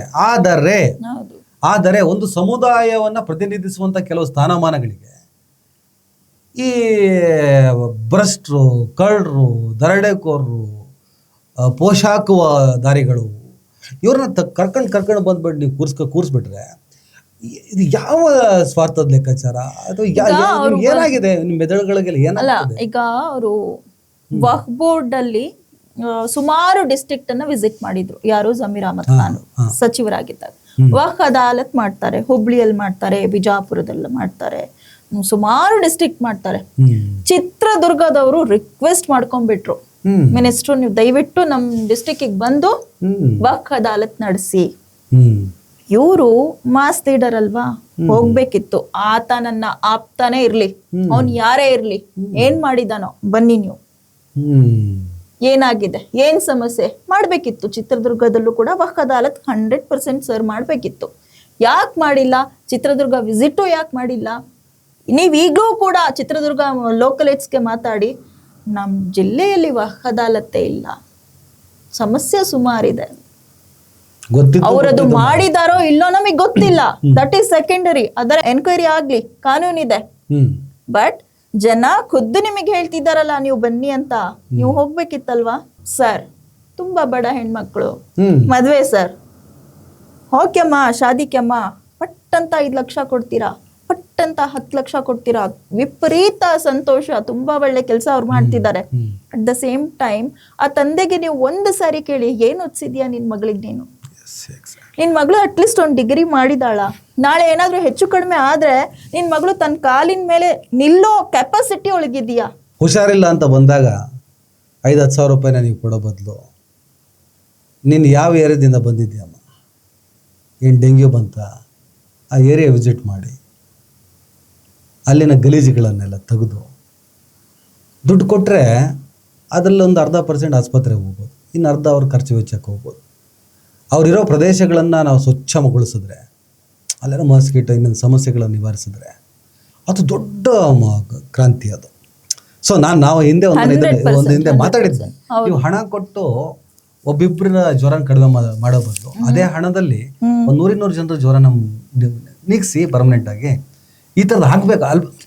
ಒಂದು ಸಮುದಾಯದ ನಾಯಕತ್ವ ಅಂದ್ರೆ ನೀ ಈ ಸಮುದಾಯಕ್ಕೆ ಏನು ಮಾಡಿದೆ, ನಾನು ಅವನಿಗೆ ಜ್ವರ ಬಂತು ಅವನಿಗೆ 5,000 ಕೊಟ್ಟೆ ಅನ್ನೋದಕ್ಕಿಂತ ನಾನು ಈ ಸಮುದಾಯದವರು ವಾಸವಿರುವಂಥ ಆ ಜಾಗದಲ್ಲಿ ಶಾಶ್ವತವಾಗಿ ಅವ್ರಿಗೆ ಯಾವುದೇ ರೀತಿ ಅನಾರೋಗ್ಯವು ಕಾಡದಂತೆ ಸ್ವಚ್ಛಗೊಳಿಸಿದ್ದೇನೆ, ಶೌಚಾಲಯ ವ್ಯವಸ್ಥೆ ಮಾಡಿಕೊಟ್ಟಿದ್ದೇನೆ, ನೀರಿನ ವ್ಯವಸ್ಥೆ ಮಾಡಿಕೊಟ್ಟಿದ್ದೇನೆ, ಆಸ್ಪತ್ರೆಗಳ ಹೈಟೆಕ್ ಆಸ್ಪತ್ರೆಗಳನ್ನ ಕಟ್ಸಿದ್ದೀನಿ, ಒಳ್ಳೆ ಟ್ರೀಟ್ಮೆಂಟ್ ಸಿಗ್ತದೆ ಎಲ್ಲ ಇದೆ.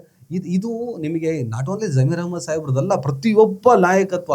ಈ ಕಡೆ ನಾನು ಹ್ಯಾರಿಸ್ ತಗೊಳ್ಳೋದಾದ್ರೂ ಕೂಡ ಈಗ ಜಮೀರ್ ಅಹಮದ್ ಬಿಟ್ಟು ನೆಕ್ಸ್ಟ್ ಲೀಡರ್ಶಿಪ್ ಬಗ್ಗೆ ಮಾತಾಡೋಣ. ಈ ಜಮೀರ್ ಅಹಮದ್ ಅವರು ಈಗ ನಾವೇನೇ ಸಮರ್ಥನೆ ಮಾಡ್ಕೊಂಡು ಏನೇ ಮಾಡಿದ್ರು ಕೂಡ ಒಂದಿಷ್ಟು ಇಂಪ್ಯಾಕ್ಟ್ ಆಗಿದೆ ಅವ್ರ ಮೇಲೆ, ದಾವಣಗೆರೆ ಎಫೆಕ್ಟ್ಸ್ ಆಗೇ ಆಗಿದೆ, ಅದನ್ನು ನಾವು ನಿರಾಕರಿಸೋಕ್ಕಾಗಲ್ಲ. ಪತ್ರಕರ್ತನಾಗಿ ದಾವಣಗೆರೆ ಇಂಪ್ಯಾಕ್ಟು ಅವರಿಗೆ ಒಂದು ವಸತಿ ಸಚಿವ ಸ್ಥಾನ ಕೊಟ್ಟಿದ್ದಾರೆ, ಕೊಡಬೇಕು, ಹಿಂದೆ ಕೊಟ್ಟಿದ್ದು ಅದೇ ಕೊಟ್ಟಿದ್ದೀವಪ್ಪ ಅಂದರೂ ಕೂಡ ಸಮುದಾಯದ ಮೇಲೆ ಇದ್ದಂಥ ಹಿಡಿತವನ್ನ ಬಿಟ್ಟಿದ್ದಾರೆ. ಈಗ ಜಮೀರ್ ಅಹಮದ್ ಅವರು ಕಳಂಕಿತರನ್ನು ತಂದು ಒಂದು ಕಡೆ ರಾಶಿ ಹಾಕಿದ್ದಾರೆ ಅಂತ ಮಾತಾಡ್ತೀವಿ. ಆ ರಾಶಿ ಬಿದ್ದವರೆಲ್ಲ ಖಾದರ್ ಕೈ ಸಿಕ್ಕಿದ್ದಾರೆ. ನನಗೆ ಬಂದಿರೋ ಇಂಟರ್ನಲ್ ಮಾಹಿತಿ ಪ್ರಕಾರ ಜಮೀರ್ ಅಹಮದ್ ಅವರು ಎಳೆದುಕೊಂಡು ಬಂದು ರಾಶಿ ಹಾಕಿರುವ ಕಳಂಕಿತರಿಗೂ ಖಾದರ್ ಅವ್ರಿಗೆ ವೈಯಕ್ತಿಕವಾಗಿ ಆಗಲ್ಲ ಅಂತ ನನಗೆ ಮಾಹಿತಿ. ಇದೇ ಖಾದರ್ ಅವರು ಅವ್ರದೇ ಒಂದು ಸ್ಥಾನಮಾನಗಳು ನಿಭಾಯಿಸ್ಕೊಂಡು ಒಂದು ಕಡೆ ಇದ್ರು. ಜಮೀರ್ ಅಹಮದ್ ಅವರು ಕಟ್ಟಿದ ಒಂದು ತಂಡ, ಜಮೀರ್ ಅಹಮದ್ ಅವ್ರ ಪಾತ್ರ ಇತ್ತೋ ಇಲ್ವೋ, ನಮ್ಮ ಹಿಂದೆ ಜಮೀರ್ ಎಲ್ಲ ಇದಾರಲ್ಲ, ಖಾದರ್ ಯಾವ ಲೆಕ್ಕ ಅನ್ನೋ ಲೆವೆಲ್ಗೆ ಅಲ್ಲಿ ಕೂತ್ಕೊಂಡು ಒಂದಿಷ್ಟು ತಮ್ಮ ವೃತ್ತಿ ರಾಜಕೀಯ ಅಲ್ಲದಿದ್ದರೂ ಕೂಡ ತಮ್ಮ ವೃತ್ತಿ ನೀವು ಓದಿಸೋದು ಹಾಡ್ಸೋದು ಏನೋ ಕೆಲಸ ಮಾಡ್ಕೊಂಡು ಇಲ್ಲ, ನಾನು ಹೇಳ್ತೀನಿ ಚಿಂತನೆ ಇದ್ರ ಬಗ್ಗೆ. ನೀವು ಏನ್ ಹೇಳ್ತಿದ್ದೀರಾ ಅರ್ಥ ಆಯ್ತು. ಉಲಮಾಗಳು ರಾಜಕೀಯದಿಂದ ರಾಜಕಾರಣಿಗಳಿಂದ ಎಷ್ಟು ದೂರ ಇರ್ತಾರೋ ಅಷ್ಟು ಒಳ್ಳೇದು. ಉಲಮಾ ಧಾರ್ಮಿಕ ಪಂಡಿತರಿಗೆ ಉಲಮಾ ಅವರ ಸ್ಥಾನ ರಾಜಕಾರಣಿಗಳ ಜೊತೆ ಇಲ್ಲ, ಅವರ ಮೇಲಿದ್ದೀರಾ ನೀವು. ಯಾರೇ ಉಲಮಾ ಆಗಿರ್ಲಿ, ಉಲಮಾಗಳು ಅಂದ್ರೆ ನಮ್ಗೆ ವಿಪರೀತ ಪ್ರೀತಿ ಮತ್ತೆ ಗೌರವ ಇದೆ. ಬಟ್ ನೀವು ರಾಜಕಾರಣಿಗಳ ಹಿಂದೆ ಹೋಗೋದು, ಸರ್ ಸರ್ ಸರ್ ಸರ್ ಅಂತ ಹೋಗಿ ಫೋಟೋ ಕ್ಲಿಕ್ಕಿಸ್ಕೊಳ್ಳೋದು, ಅವರ ಬರ್ಡೇ ಇದ್ದ ತಕ್ಷಣ ನಾವು ಬರ್ಡೇ ಸೆಲೆಬ್ರೇಟ್ ಮಾಡಿದ್ರೆ ನೀವು ಹರಾಮ್ ಅಂತೀರಾ. ನೀವು ಅವ್ರಗಳ ಬರ್ಡೇಗೆ ಕೇಕು, ಶಾಲು, ಹಾರ ತಗೊಂಡು ಹೋಗಿ ಸೆಲೆಬ್ರೇಟ್ ಮಾಡಿ ರೀಲ್ಸ್ ಮಾಡಿ ಹಾಕ್ತೀರಾ. ಇದು ವಿಪರೀತ ಡೇಂಜರಸ್, ಮಾಡಬಾರ್ದು. ರಾಜಕಾರಣಿಗಳು ಸಜೆಷನ್ ತಗೊಳ್ಳಿಕ್ಕೆ ಉಲೆಮಾಗಳ ಹತ್ರ ಹೋಗ್ಬೇಕೇ ಹೊರತು ಉಲೆಮಾಗಳು ಯಾರೇ ಆಗಿರ್ಲಿ ರಾಜಕಾರಣಿಗಳ ಹಿಂದೆ ಹೋಗ್ಬಾರ್ದು. ನನ್ನ ಪರಿಸ್ಥಿತಿ. ಅದೇ ಉನ್ಮಾದದಲ್ಲಿ ನಾನೇನು ಕಡಿಮೆ ಅಂತ ಒಂದಿಷ್ಟು ಟಕ್ಕರ್ ಕೊಟ್ಟ ಪರಿಣಾಮ ಇವತ್ತು ಆ ಲೋಕ ಯುಟಿ ಖಾದರ್ ಅವ್ರ ಕೈಗೆ ಸಿಕ್ಕಿದೆ. ಯುಟಿ ಖಾದರ್ ಅವರು ಎವ್ರಿಥಿಂಗ್ ಇಸ್ ಪಾಲಿಟಿಕ್ಸ್. ನೀನು ರಾಜಕಾರಣ ಮಾಡಿದೆ ನಾನು ಹೇಳ್ತಾರೆ, ಯಾಕಂದ್ರೆ ಬೇಕಂತಾನೆ ಬೇಕೆಂದೇ ಆ ಏನೋ ಖಾತೆಗಳಿದ್ದಾವೆ, ಆ ಪವರ್ ಏನಿದೆ ಖಾದರ್ ಕೈಲಿ ಕೊಡಲಾಗಿದೆ. ಖಾದರ್ ಅವರು ನಾವು ಆರಂಭದಲ್ಲಿ ಮಾತಾಡಿದಾಗೆ ಸ್ವಲ್ಪ ಪೊರ್ಕೆ ಹಿಡ್ಕೊಂಡು ಓಡೋದು ಜಾಸ್ತಿ, ಗುಡ್ಸೋ ಕ್ಯಾಟಗರಿ. ಅದರಲ್ಲೂ ತಮಗೆ ಗುಡ್ಸಕ್ ಸಿಕ್ಕಿರುವಂತ ಇಲಾಖೆಗಳಲ್ಲಿ ಇವ್ರಿಗೆ ಆಗದಿರೋರೇ ಕೂತಾರೆ. ಅಲ್ಲ ನಮ್ಗೆ ನೀವು ರಿವೆಂಜ್ ತಗೊಳ್ಳಿ ಅಥವಾ ಖಾದರ್ ರಿವೆಂಜ್ ತಗೋತಾರೋ ಅಥವಾ ಇನ್ನೊಂದೇನೋ ಮಾಡ್ತಾರೋ ಅನ್ನೋದಕ್ಕಿಂತನೋ ಅಟ್ಲೀಸ್ಟ್ ಆ ಇಲಾಖೆಗಳನ್ನು ಸ್ವಚ್ಛಗೊಳಿಸಿ. ಅಲ್ಲ, ನಾನು ನೀವು ಪರ್ಸನಲ್ ದ್ವೇಷ ಅಂತ ಹೇಳಿದ್ರೆ I want to correct it. ನನ್ಗನ್ಸೋದಿಲ್ಲ ಅವ್ರಿಗೆ ಯಾರನ್ನೂ ಕೂಡ ಅವರು ಪರ್ಸನಲಿ ಹೇಟ್ ಮಾಡ್ತಾರೆ ಅಂತ ನಂಗನ್ಸೋದಿಲ್ಲ, ಇಷ್ಟಪಡೋದಿಲ್ಲ. ಯಾಕೆ ಅಂದ್ರೆ ಅವ್ರು ಮಾಡಿರುವಂತಹ ಕಾರ್ಬಾರ್ಗಳು ಇವ್ರಿಗೆ he is aware of it. ಈಗ ಯಾರೋ ಒಬ್ಬ ನಾನು ಹೇಳಿದಾಗ್ಲೇ ವೈಯಕ್ತಿಕ ಅಲ್ಲ, ರಾಜಕೀಯವಾಗಿದೆ. ಅಷ್ಟೇ ಯಾರೋ ಒಬ್ಬ ಸೋ ಅಂಡ್ ಸೋ ಪರ್ಸನ್ 90 ಕೋಟಿ ಸ್ಕ್ಯಾಮ್ ಏನೋ ಮಾಡಿದಾನೆ, ಬೇಲ್ ಮೇಲಿದ್ದಾನೆ, ಇಡೀ ಕೇಸ್ ನಡೀತಾ ಇದೆ ಅವನ ಮೇಲೆ. ಆತ ಯಾವ್ದೋ ಒಂದು ಕಮಿಷನ್ ಅನ್ನ ಲೀಡ್ ಮಾಡ್ತಿದ್ದಾನೆ ಅಂದ್ರೆ ಆಬ್ವಿಯಸ್ಲಿ ಖಾದರ್ ಸರ್ ಅಲ್ಲ, ಬೇರೆ ಯಾರೇ ಲೀಡರ್ ಇದ್ರು ಕೂಡ ಆತನಿಗೆ ಎಂಟರ್ಟೈನ್ ಮಾಡಬಾರ್ದು. ನೀನ್ ತಿಂದಿರೋದು ದುಡ್ಡು ಮುಸಲ್ಮಾನರ ದುಡ್ಡು, ನೀನ್ ಸಿಕ್ ಬಿದ್ದಿರೋ ಸ್ಕ್ಯಾಮು ಮುಸಲ್ಮಾನರ ಸ್ಕ್ಯಾಮು, ಬಡ ಮುಸ್ಲಿಮರ ಸ್ಕ್ಯಾಮು. ಇನ್ ಅದ್ರಲ್ಲಿ ಆರೋಪಿ ನೀನು, ತಪ್ಪಿತಸ್ಥ ಅಲ್ಲ, ಆರೋಪಿ ನೀನು. ನೀನ್ ಅದನ್ನ ಫಸ್ಟ್ ಕ್ಲಿಯರ್ ಮಾಡ್ಕೊ, ಆಮೇಲೆ ಬಾ. ಅವನು ಆರೋಪಿ ಆದ್ಮೇಲೆ ತಂದು ಕೂರಿಸಿರ್ತಾನೆ. ಹಾ ಹೌದು. ಸಮಸ್ಯೆ ಎಲ್ಲಿದೆ ಅಂದ್ರೆ, ನಾವು ರೋಗಿಗಳ ವಿರುದ್ಧ ಹೋರಾಟೋದು, ಈ ರೋಗದ ವಿರುದ್ಧ ಹೋರಾಡೋದು ಸ್ವಲ್ಪ ಸಮಸ್ಯೆ. ಮೇಡಮ್, ಈ ವಕ್ಫ್ ಇದೆಯಲ್ಲ, ಎಷ್ಟು ಎಕರೆ ಇದೆ ಮೇಡಮ್? ನೀವು ಸ್ವಲ್ಪ ರಿಸರ್ಚ್ ಮಾಡಿದ್ದೀರಿ, ಎಷ್ಟು ಲಕ್ಷಾಂತರ ಎಕರೆ ಏನೋ ಇದೆ ಜಾಗ, ಸುಮಾರು 9 ಲಕ್ಷ. ಅದೀಗ ಅದರಲ್ಲಿ ಅಲ್ಪಸಂಖ್ಯಾತ ಸಮುದಾಯದ ಅಭ್ಯುದಯಕ್ಕೋಸ್ಕರ ಏನು ಮಾಡೋಕ್ಕಾಗಲ್ವ? ಅದರಲ್ಲಿ ಖಂಡಿತ ಮಾಡಕ್ಕಾಗುತ್ತೆ. ಬರೀ ಲ್ಯಾಂಡ್ ಇದೆ, ಲ್ಯಾಂಡ್ ಇಟ್ಕೊಂಡು ಏನು ಮಾಡೋದು ಅಂತ ಅಲ್ಲಲ್ಲ, ಮನ್ಸ್ ಮಾಡಿದ್ರೆ ಏನಾದ್ರೂ ಮಾಡಬಹುದು, ಅದು ಬೇರೆ ಮಾತು. ರೆಂಟಲ್ಲೇ ಕೋಟಿಗಟ್ಲೆ ಬರುತ್ತೆ ಪ್ರತಿ ತಿಂಗಳು rent. Example Amit Shah complex, Bangalore Amit Shah complex, ಎಷ್ಟು heart of the city. Rentals ಸುಮಾರು ಜನ ಅಡ್ವೊಕೇಟ್ಸ್, ಆಫೀಸಸ್ ಎಲ್ಲ ಇದೆ. ಕಡಿಮೆ ರೆಂಟ್ ಏನ್ ಬರೋದಿಲ್ಲ. ಆ ಹಣ ಏನಾಗ್ತಿದೆ, ಎಲ್ಲಿಗೆ ಹೋಗ್ತಿದೆ, ಅಲ್ಪಸಂಖ್ಯಾತರ ಏನ್ ಕಲ್ಯಾಣ ಆಗ್ತಿದೆ. ಹೌದು, ಅದು ಅಮಿತ್ ಶಾ ಕಾಂಪ್ಲೆಕ್ಸ್ ಎಕ್ಸಾಂಪಲ್. ನೀವು ತುಂಬಾ ದೂರ ಹೋಗ್ತಾ ಇದ್ದೀರಾ ಚಿಂತನ್. ಚಿಕ್ಕ ಒಂದು ನಿಮ್ಮ ಏರಿಯಾ ಮಸೀದಿ, ಇಲ್ಲಿನ ಕಮಿಟಿ ರಿಜಿಸ್ಟ್ರೇಷನ್ ಆಗ್ಬೇಕು ಅಂದ್ರೂ ಕೂಡ ನಮ್ ಜನ ಅಲ್ಲಿ 10 ಸಾರಿ ಹೋಗ್ಬೇಕು, ಬರ್ಬೇಕು, ರಿಜಿಸ್ಟರ್ ಮಾಡ್ಕೊಳ್ಳಿ. ಹೌದು, ಎಲ್ಲಾ ಡಿಸ್ಟ್ರಿಕ್ಟ್ ಇಂದ ಬರ್ತಾರೆ, ಅವ್ರಿಗೆ ರೆಸ್ಪಾನ್ಸ್ ಇಲ್ಲ, ರೆಸ್ಪಾನ್ಸ್ ಅಲ್ಲಿ ಸಿಗೋದಿಲ್ಲ. ಚಿಕ್ಕ ಕೆಲ್ಸ, ಕಾರಣ ಇವತ್ ಮಾಡ್ತೀವಿ, ನಾಳೆ ಮಾಡ್ತೀವಿ. ಅಲ್ಲಿ ವ್ಯವಸ್ಥೆನೆ ಹಾಗಾಗಿದೆ ಚಿಂತನಲ್ಲಿ, ಅಲ್ಲಿ ವ್ಯವಸ್ಥೆ. ಆಮೇಲೆ ವಕ್ ಮೀಟಿಂಗ್ ಏನ್ ನಡೆಯುತ್ತಲ್ವಾ, ಮೀಟಿಂಗ್ ಇದ್ದ ಒಂದು ದಿನ ನೀವು ಹೋಗಿ ಅಲ್ಲಿ ಮಾರ್ನಿಂಗ್ ಇಂದ ಈವ್ನಿಂಗ್ ವರೆಗೂ ಎಲ್ಲ ವಕ್ ಮೆಂಬರ್ಸ್ ಬಂದಿರ್ತಾರೆ, ಚೇರ್ಮನ್ಸ್ ಗಳು ಇರ್ತಾರೆ. ನೀವು ಹೋಗಿ ಅಲ್ಲಿ ನಿಂತ್ಕೊಳ್ಳಿ. ವಕ್ ಬೋರ್ಡ್ ಆಫೀಸ್ ಬಿಟ್ಟು ರೋಡ್ ವರ್ಗೂ ಜನ ನಿಂತಿರ್ತಾರೆ. ನಮ್ಮ ಮಸೀದಿ ಪ್ರಾಪರ್ಟಿ ತಿನ್ಬಿಟ್ಟಿದ್ದಾರೆ, ನಮ್ಮ ಮದ್ರಸಾ ಪ್ರಾಪರ್ಟಿ ತಿನ್ಬಿಟ್ಟಿದ್ದಾರೆ, ಇದು ಎನ್ಕ್ರೋಚ್ಮೆಂಟ್ ಆಗಿದೆ, ಇಲ್ಲಿ ದುಡ್ಡು ಕೇಳ್ತಿದ್ದಾರೆ, 20% ಕೊಡ್ಬೇಕಂತೆ. ಮಸೀದಿ ಕನ್ಸ್ಟ್ರಕ್ಷನ್ ಅರ್ಧಕ್ಕೆ ನಿಂತಿದೆ, ಇದು ದುಡ್ಡು ಸ್ಯಾಂಕ್ಷನ್ ಮಾಡ್ತಿಲ್ಲ, 20%. ಇಂಥ ನಿಮ್ಗೆ ಕಡಿಮೆ ಅಂದ್ರೂ 100 ಕೇಸಸ್ ಅಲ್ಲಿ ಸಿಗುತ್ತೆ.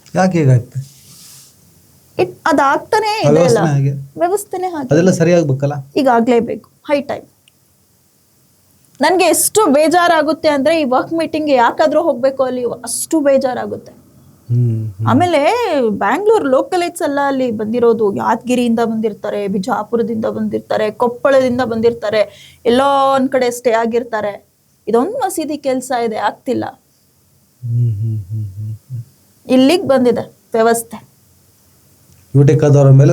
ನನಗನ್ಸುತ್ತೆ ಜಸ್ಟ್ ಬಿಕಾಸ್ ಖಾದರ್ ಸರ್ಗೆ ಕೊಟ್ಟಿದ್ದಾರೆ ಅಂತ ಹೇಳಿದ ತಕ್ಷಣ ಜಮೀರ್ ಅಹಮದ್ ಖಾನ್ ರವರಿಂದ ಎಲ್ಲ ಅವರೇ ಇದ್ ಮಾಡ್ಬಿಟ್ಟಿದ್ದಾರೆ ಅಲ್ಲ. ತಿಳಿದವರು ಎಲ್ಲಾ ತಿಳಿದುಕೊಂಡು ಈ ವ್ಯವಸ್ಥೆ ಸರಿ ಆಗ್ಲಿ ಅಂತ ಯುಟಿ ಖಾದರ್ ಅವ್ರಿಗೆ ಕೊಟ್ಟಿದ್ದಾರೆ ಅಂತ ನನ್ಗನ್ಸುತ್ತೆ. ಅದೇನು ಜನರಿಗೆ ಏನಾಗುತ್ತೆ, ಜಮೀರ್ ಅಹಮದ್ ಕೈಲಿ ಆಗಿಲ್ಲ, ಅದಕ್ಕೆ ಕಿತ್ತೂರಿಗೆ ಕೊಟ್ಟಿದ್ದಾರೆ ಮಾತಾಡ್ತಾರೆ, ಹಂಗಂತ ಅಲ್ಲ. ಅವರು ಕೂಡ ನಾನು ಹೇಳಿದ್ವಿ ಪಾಪ್ಯುಲರ್ ಲೀಡರ್. ಕೆಲವೊಂದು ಅವರು ಮೇಡಮ್ ಏನಾಗ್ತದೆ ಅಂದ್ರೆ, ಒಂದು ಕ್ರಿಕೆಟ್ ಮ್ಯಾಚ್ 11 ಜನ ಪ್ಲೇಯರ್ಗಳು, ಒಬ್ಬ ಕೊಹ್ಲಿ ಏನು ಮಾಡೋಕ್ಕಾಗಲ್ಲ, ಇನ್ನು 10 ಜನರನ್ನು ಚೆನ್ನಾಗಿ. ಇಲ್ಲೇನಾಯ್ತಂದ್ರೆ 10 ಜನ ಕಳ್ಳರನ್ನು ಕೂರಿಸ್ಕೊಂಡು, ಅಲ್ಲ ನಾನು ಹೇಳೋದು ಕಳ್ಳರಲ್ಲ, ಕೇಸ್ ಇರೋರಪ್ಪ. ಕೇಸ್ ಯಾರು ಮಾಡಿದಾರೋ, ಭ್ರಷ್ಟಾಚಾರ ಯಾರು ಮಾಡಿದಿರೋ, ಮನೆಗಳ ಮೇಲೆ ಕಟ್ಟಿದಿರೋ, ಸ್ಮಶಾನ ಜಾಗನ ಯಾರೋ ಒತ್ತುವರಿ ಮಾಡ್ಕೊಂಡಿದ್ರೆ ಅವ್ರಿಗೆ ಮಾತ್ರ ಹೇಳಿದ್ ನಾನು, ಮತ್ತೆ ಎಲ್ಲರೂ ಅಲ್ಲ. ಆಮೇಲೆ ಈ ವಕ್ಫ್ ಜಾಗದಲ್ಲಿ ವಿರೋಧ ಪಕ್ಷಗಳದವರು ಕೂಡ, ಈಗ ನೋಡಿ, ಈಗ ಬಿಜೆಪಿ ಅಂತ ಇಟ್ಕೊಳ್ಳಿ ಎಕ್ಸಾಂಪಲ್, ನಂಗೆ ಗೊತ್ತಿಲ್ಲ, ಬಲ್ಲ ಮೂಲಗಳ ಮಾಹಿತಿ, ಪಾರ್ಕಿಂಗ್ ಲಾಟ್ಗಳು ಮಾಡ್ಕೊಂಡಿದ್ದಾರೆ, ಬೇಕಾದಷ್ಟು ಪಾರ್ಕಿಂಗ್ ಲಾಟ್ಗಳು. ಯಾರು ವಕಪ್ ಅಂತ ಹೇಳ್ಬಿಟ್ಟು ಗಲಾಟೆಗಳು ಮಾಡ್ತಾರಲ್ಲ, ಪಾರ್ಕಿಂಗ್ ಲಾಟ್ಗಳು ಮಾಡ್ಕೊಂಡಿದ್ದಾರೆ, ಅವರಿಂದ ಹಬ್ತ ತಿಂತಾರೆ. ಇಷ್ಟೆಲ್ಲ ಜಾಗಗಳಿದೆ. ನಾನು ಹೇಳ್ತೀನಿ 10,000 ಎಕರೆ ಇದೆ, ಬರೀ ಲ್ಯಾಂಡ್ ಇದೆ. ಹಣ ಏನಾದರೂ ಮಾಡಿ ಸ್ವಲ್ಪ ಕಾನೂನು ಏನಂತ ತಂದು 1,000 ಎಕರೆ ಮಾರಿ, ಆ ಬರೋ ಹಣದಲ್ಲಿ ಇನ್ನು 9,000 ಎಕರೆ ಏನೋ ಜೀರ್ಣೋದ್ಧಾರ ಮಾಡ್ರು. ದುಡ್ಡಿಲ್ಲ ಅನ್ನೋ ಒಂದು ನಿಮಗೆ ಗೋಳಾದರೆ, ಇರೋ ದುಡ್ಡೆಲ್ಲ ನಿಮ್ಮ ಭ್ರಷ್ಟಾಚಾರಕ್ಕೆ ಬೇಕು. ಇರೋ ದುಡ್ಡೆಲ್ಲ ನಿಮ್ಮ ಮನೆಗೆ ಬೇಕಾಗಿದೆ ಆಯ್ತಾ, ಕೋಟಿಗಟ್ಟಲೆ ಸಾಕಾಗ್ತಿಲ್ಲ ನಿಮಗೆ. ಇನ್ನು ಸಾವಿರಾರು ಕೋಟಿ ಆದಾಯ ಇದ್ದರೆ ನಾವೇನಾದರೂ ಮಾಡಬಹುದು ಅನ್ನೋದಾದ್ರೆ ಎಕ್ಸಾಂಪಲ್ ಒಂದು 10,000 ಎಕರೆ ಅಂತ ಇದೆ ಕಡೆ, ಅಲ್ಲಿ 1,000 ಎಕರೆನ ಮಾರಿ ಆ ಕಡೆ, ಅದಕ್ಕೆ ಅವಕಾಶ ಇಲ್ಲ. ವಕ್ಫ್ ಒಂದ್ಸಲ ವಕ್ಫ್ ಆದ್ಮೇಲೆ ಮಾರಂಗಿಲ್ಲ, ಆಲ್ವೇಸ್ ವಕ್ಫ್ ಅದು ಮಾಡಕ್ಕೆ ಅವಕಾಶ ಇಲ್ಲ ಅಂತ ನನ್ಗೆ ಗೊತ್ತಿದೆ. ಏನಾದ್ರೂ ಅದ್ರಲ್ಲಿ ಏನೋ ತಿದ್ದುಪಡಿ ತರಕ್ಕಾಗ್ತದಾ? ಅದು ಮಾಡೋಕ್ಕಾಗಿಲ್ಲ, ಇನ್ನೇನಾದ್ರೂ ಮಾಡ್ಬೋದಾ? ಇಲ್ಲ ಆ ಜಾಗದಲ್ಲಿ ಏನಾದರೂ ಹಾಕಿ ಮಾಡಿ ತೆಗೆದು ಆ ದುಡ್ಡು ತಗೊಂಡು ಇನ್ನೊಂದು ಮಾಡಿ ಅಲ್ಲೊಂದು ಹಾಸ್ಪಿಟ್ಲ್ ಕಟ್ಟಿ, ಸ್ಕೂಲ್ ಕಟ್ಟಿ, ಫ್ರೀ ಎಜುಕೇಶನ್ ಮಾಡಿ, ಯಾವ ಗೌರ್ಮೆಂಟ್ ಆಸ್ಪತ್ರೆ ಹೋಗ್ಬೇಡಿ, ಒಂದಿಷ್ಟೇ ಹೇಳ್ತಾರೆ ನೋಡಿದ್ರ ಬರೀ ಬುರ್ಕ ಹಾಕಿರೋ ಹೆಣ್ಮಕ್ಳ ಕಾಣಿಸ್ತಾರೆ ಅಲ್ಲಿ ಅನ್ನುವಂಥ ಟೀಕೆ ಟಿಪ್ಪಣಿಗಳನ್ನು ಎದುರಿಸುವಂಥ ಒಂಥರ ಕೆಟ್ಟ ಕೊತ್ತಂಬರಿ ಸೊಪ್ಪು ಅನ್ನುವಂಥ ಒಂದು ಭಾಳ ಕೆಟ್ಟ ಸ್ಥಿತಿಯಲ್ಲಿ ಇವತ್ತಿನ ಸಮುದಾಯ ಬದುಕ್ತಾ ಇದೆ. ಎಜುಕೇಷನ್ ಇನ್ನೊಂಥರ ವಿಚಾರ ತಗೊಂಡ್ರೆ ಇದೇ ಡಿಜಳ್ಳಿ KJHಳ್ಳಿ ಪೊಲೀಸ್ ಸ್ಟೇಷನ್ ಬೆಂಕಿ ಬಿದ್ದಾಗ ನಾವು ಟ್ಯಾಂಡಿ ರೋಡಿಂದ ನಾಗವರದವರೆಗೂ ಓಡಾಡದೆ, ಫುಲ್ ಓಡಾಡ್ಕೊಂಡು ನೋಡಿದೆ. ಅಲ್ಲೊಂದು ಭುವಾಜಿ ಅಡ್ಡ ಅಂತ ಏನಯ್ಯ ಭುವಾಜಿ ಅಡ್ಡ ಅಂದರೆ, ಭುವಾಜಿ ಅಡ್ಡ ಅಂದರೆ 13-14 ವರ್ಷದ ಹೆಣ್ಣು ಮಗಳು ಸಿಗ್ತಾರೆ. ಅರೆ ಏನು ಮಾತಾಡ್ತಿದ್ದೀವಿ ಅದು, ಅದು ಯಾವ ಥರ ಮಾತಾಡ್ತಿದ್ದೀರ ನೀವು, ಅದು ಸರಿ ಇಲ್ಲ ಅಂದಾಗ ಬಡತನ ಬೇಗ ಮದುವೆ ಮಾಡಿ ಕಳಿಸ್ಬಿಡ್ತಾರೆ. ಅವನ ಪರಿಸ್ಥಿತಿ ಏನು, ಹಾಗೆ ಹೊರಗೆ ಬರ್ತದೆ ಹೆಣ್ಮಕ್ಳು, ಅವ್ರ ಪರಿಸ್ಥಿತಿ ಕೆಡ್ದಾಗಿದೆ, ಅದು ಅಡ್ಡ ಆಗಿದೆ, ಭುವಾಜಿ ಅಡ್ಡ ಆಗಿದೆ, ಈ ಥರ ಬೇರೆ ಬೇರೆ ಥರ ನೆಗೆಟಿವ್ ಕಮೆಂಟ್ಗಳನ್ನ ಕೇಳಿ ಎಷ್ಟೋ ಅಮಾಯಕರು ಬಲಿ ಆಗ್ತಾರೆ, ಏನೇನೋ ಆಗ್ತದೆ ಪರಿಸ್ಥಿತಿ. ಅವರನ್ನು ಯಾವುದೇ ಸಮುದಾಯ ಮುಂದೆ ಬರಬೇಕು, ಎಲ್ಲ ಸಮಸ್ಯೆಗಳು ಬಗೆಹರಿಬೇಕು ಅಂದರೆ ಯಾವುದೋ ಒಂದು ಹೋರಾಟಗಳಿಂದ ಆಗಲ್ಲ, ಕ್ರಾಂತಿಗಳಿಂದ ಆಗ್ತದೆ. ಶೈಕ್ಷಣಿಕ ಕ್ರಾಂತಿಗಳಾಗಬೇಕು. ಶೈಕ್ಷಣಿಕ ವ್ಯವಸ್ಥೆಗೆ ಈ ನಿಮ್ಮದೇ ಅನೇಕರದ್ದು ಸ್ಕೂಲ್ಗಳಿದ್ದಾವೆ, ಫೀಸ್ 4-5 ಲಕ್ಷ ಇದ್ದಾವೆ, ಅದ್ರ ಕತೆ ಬೇರೆ.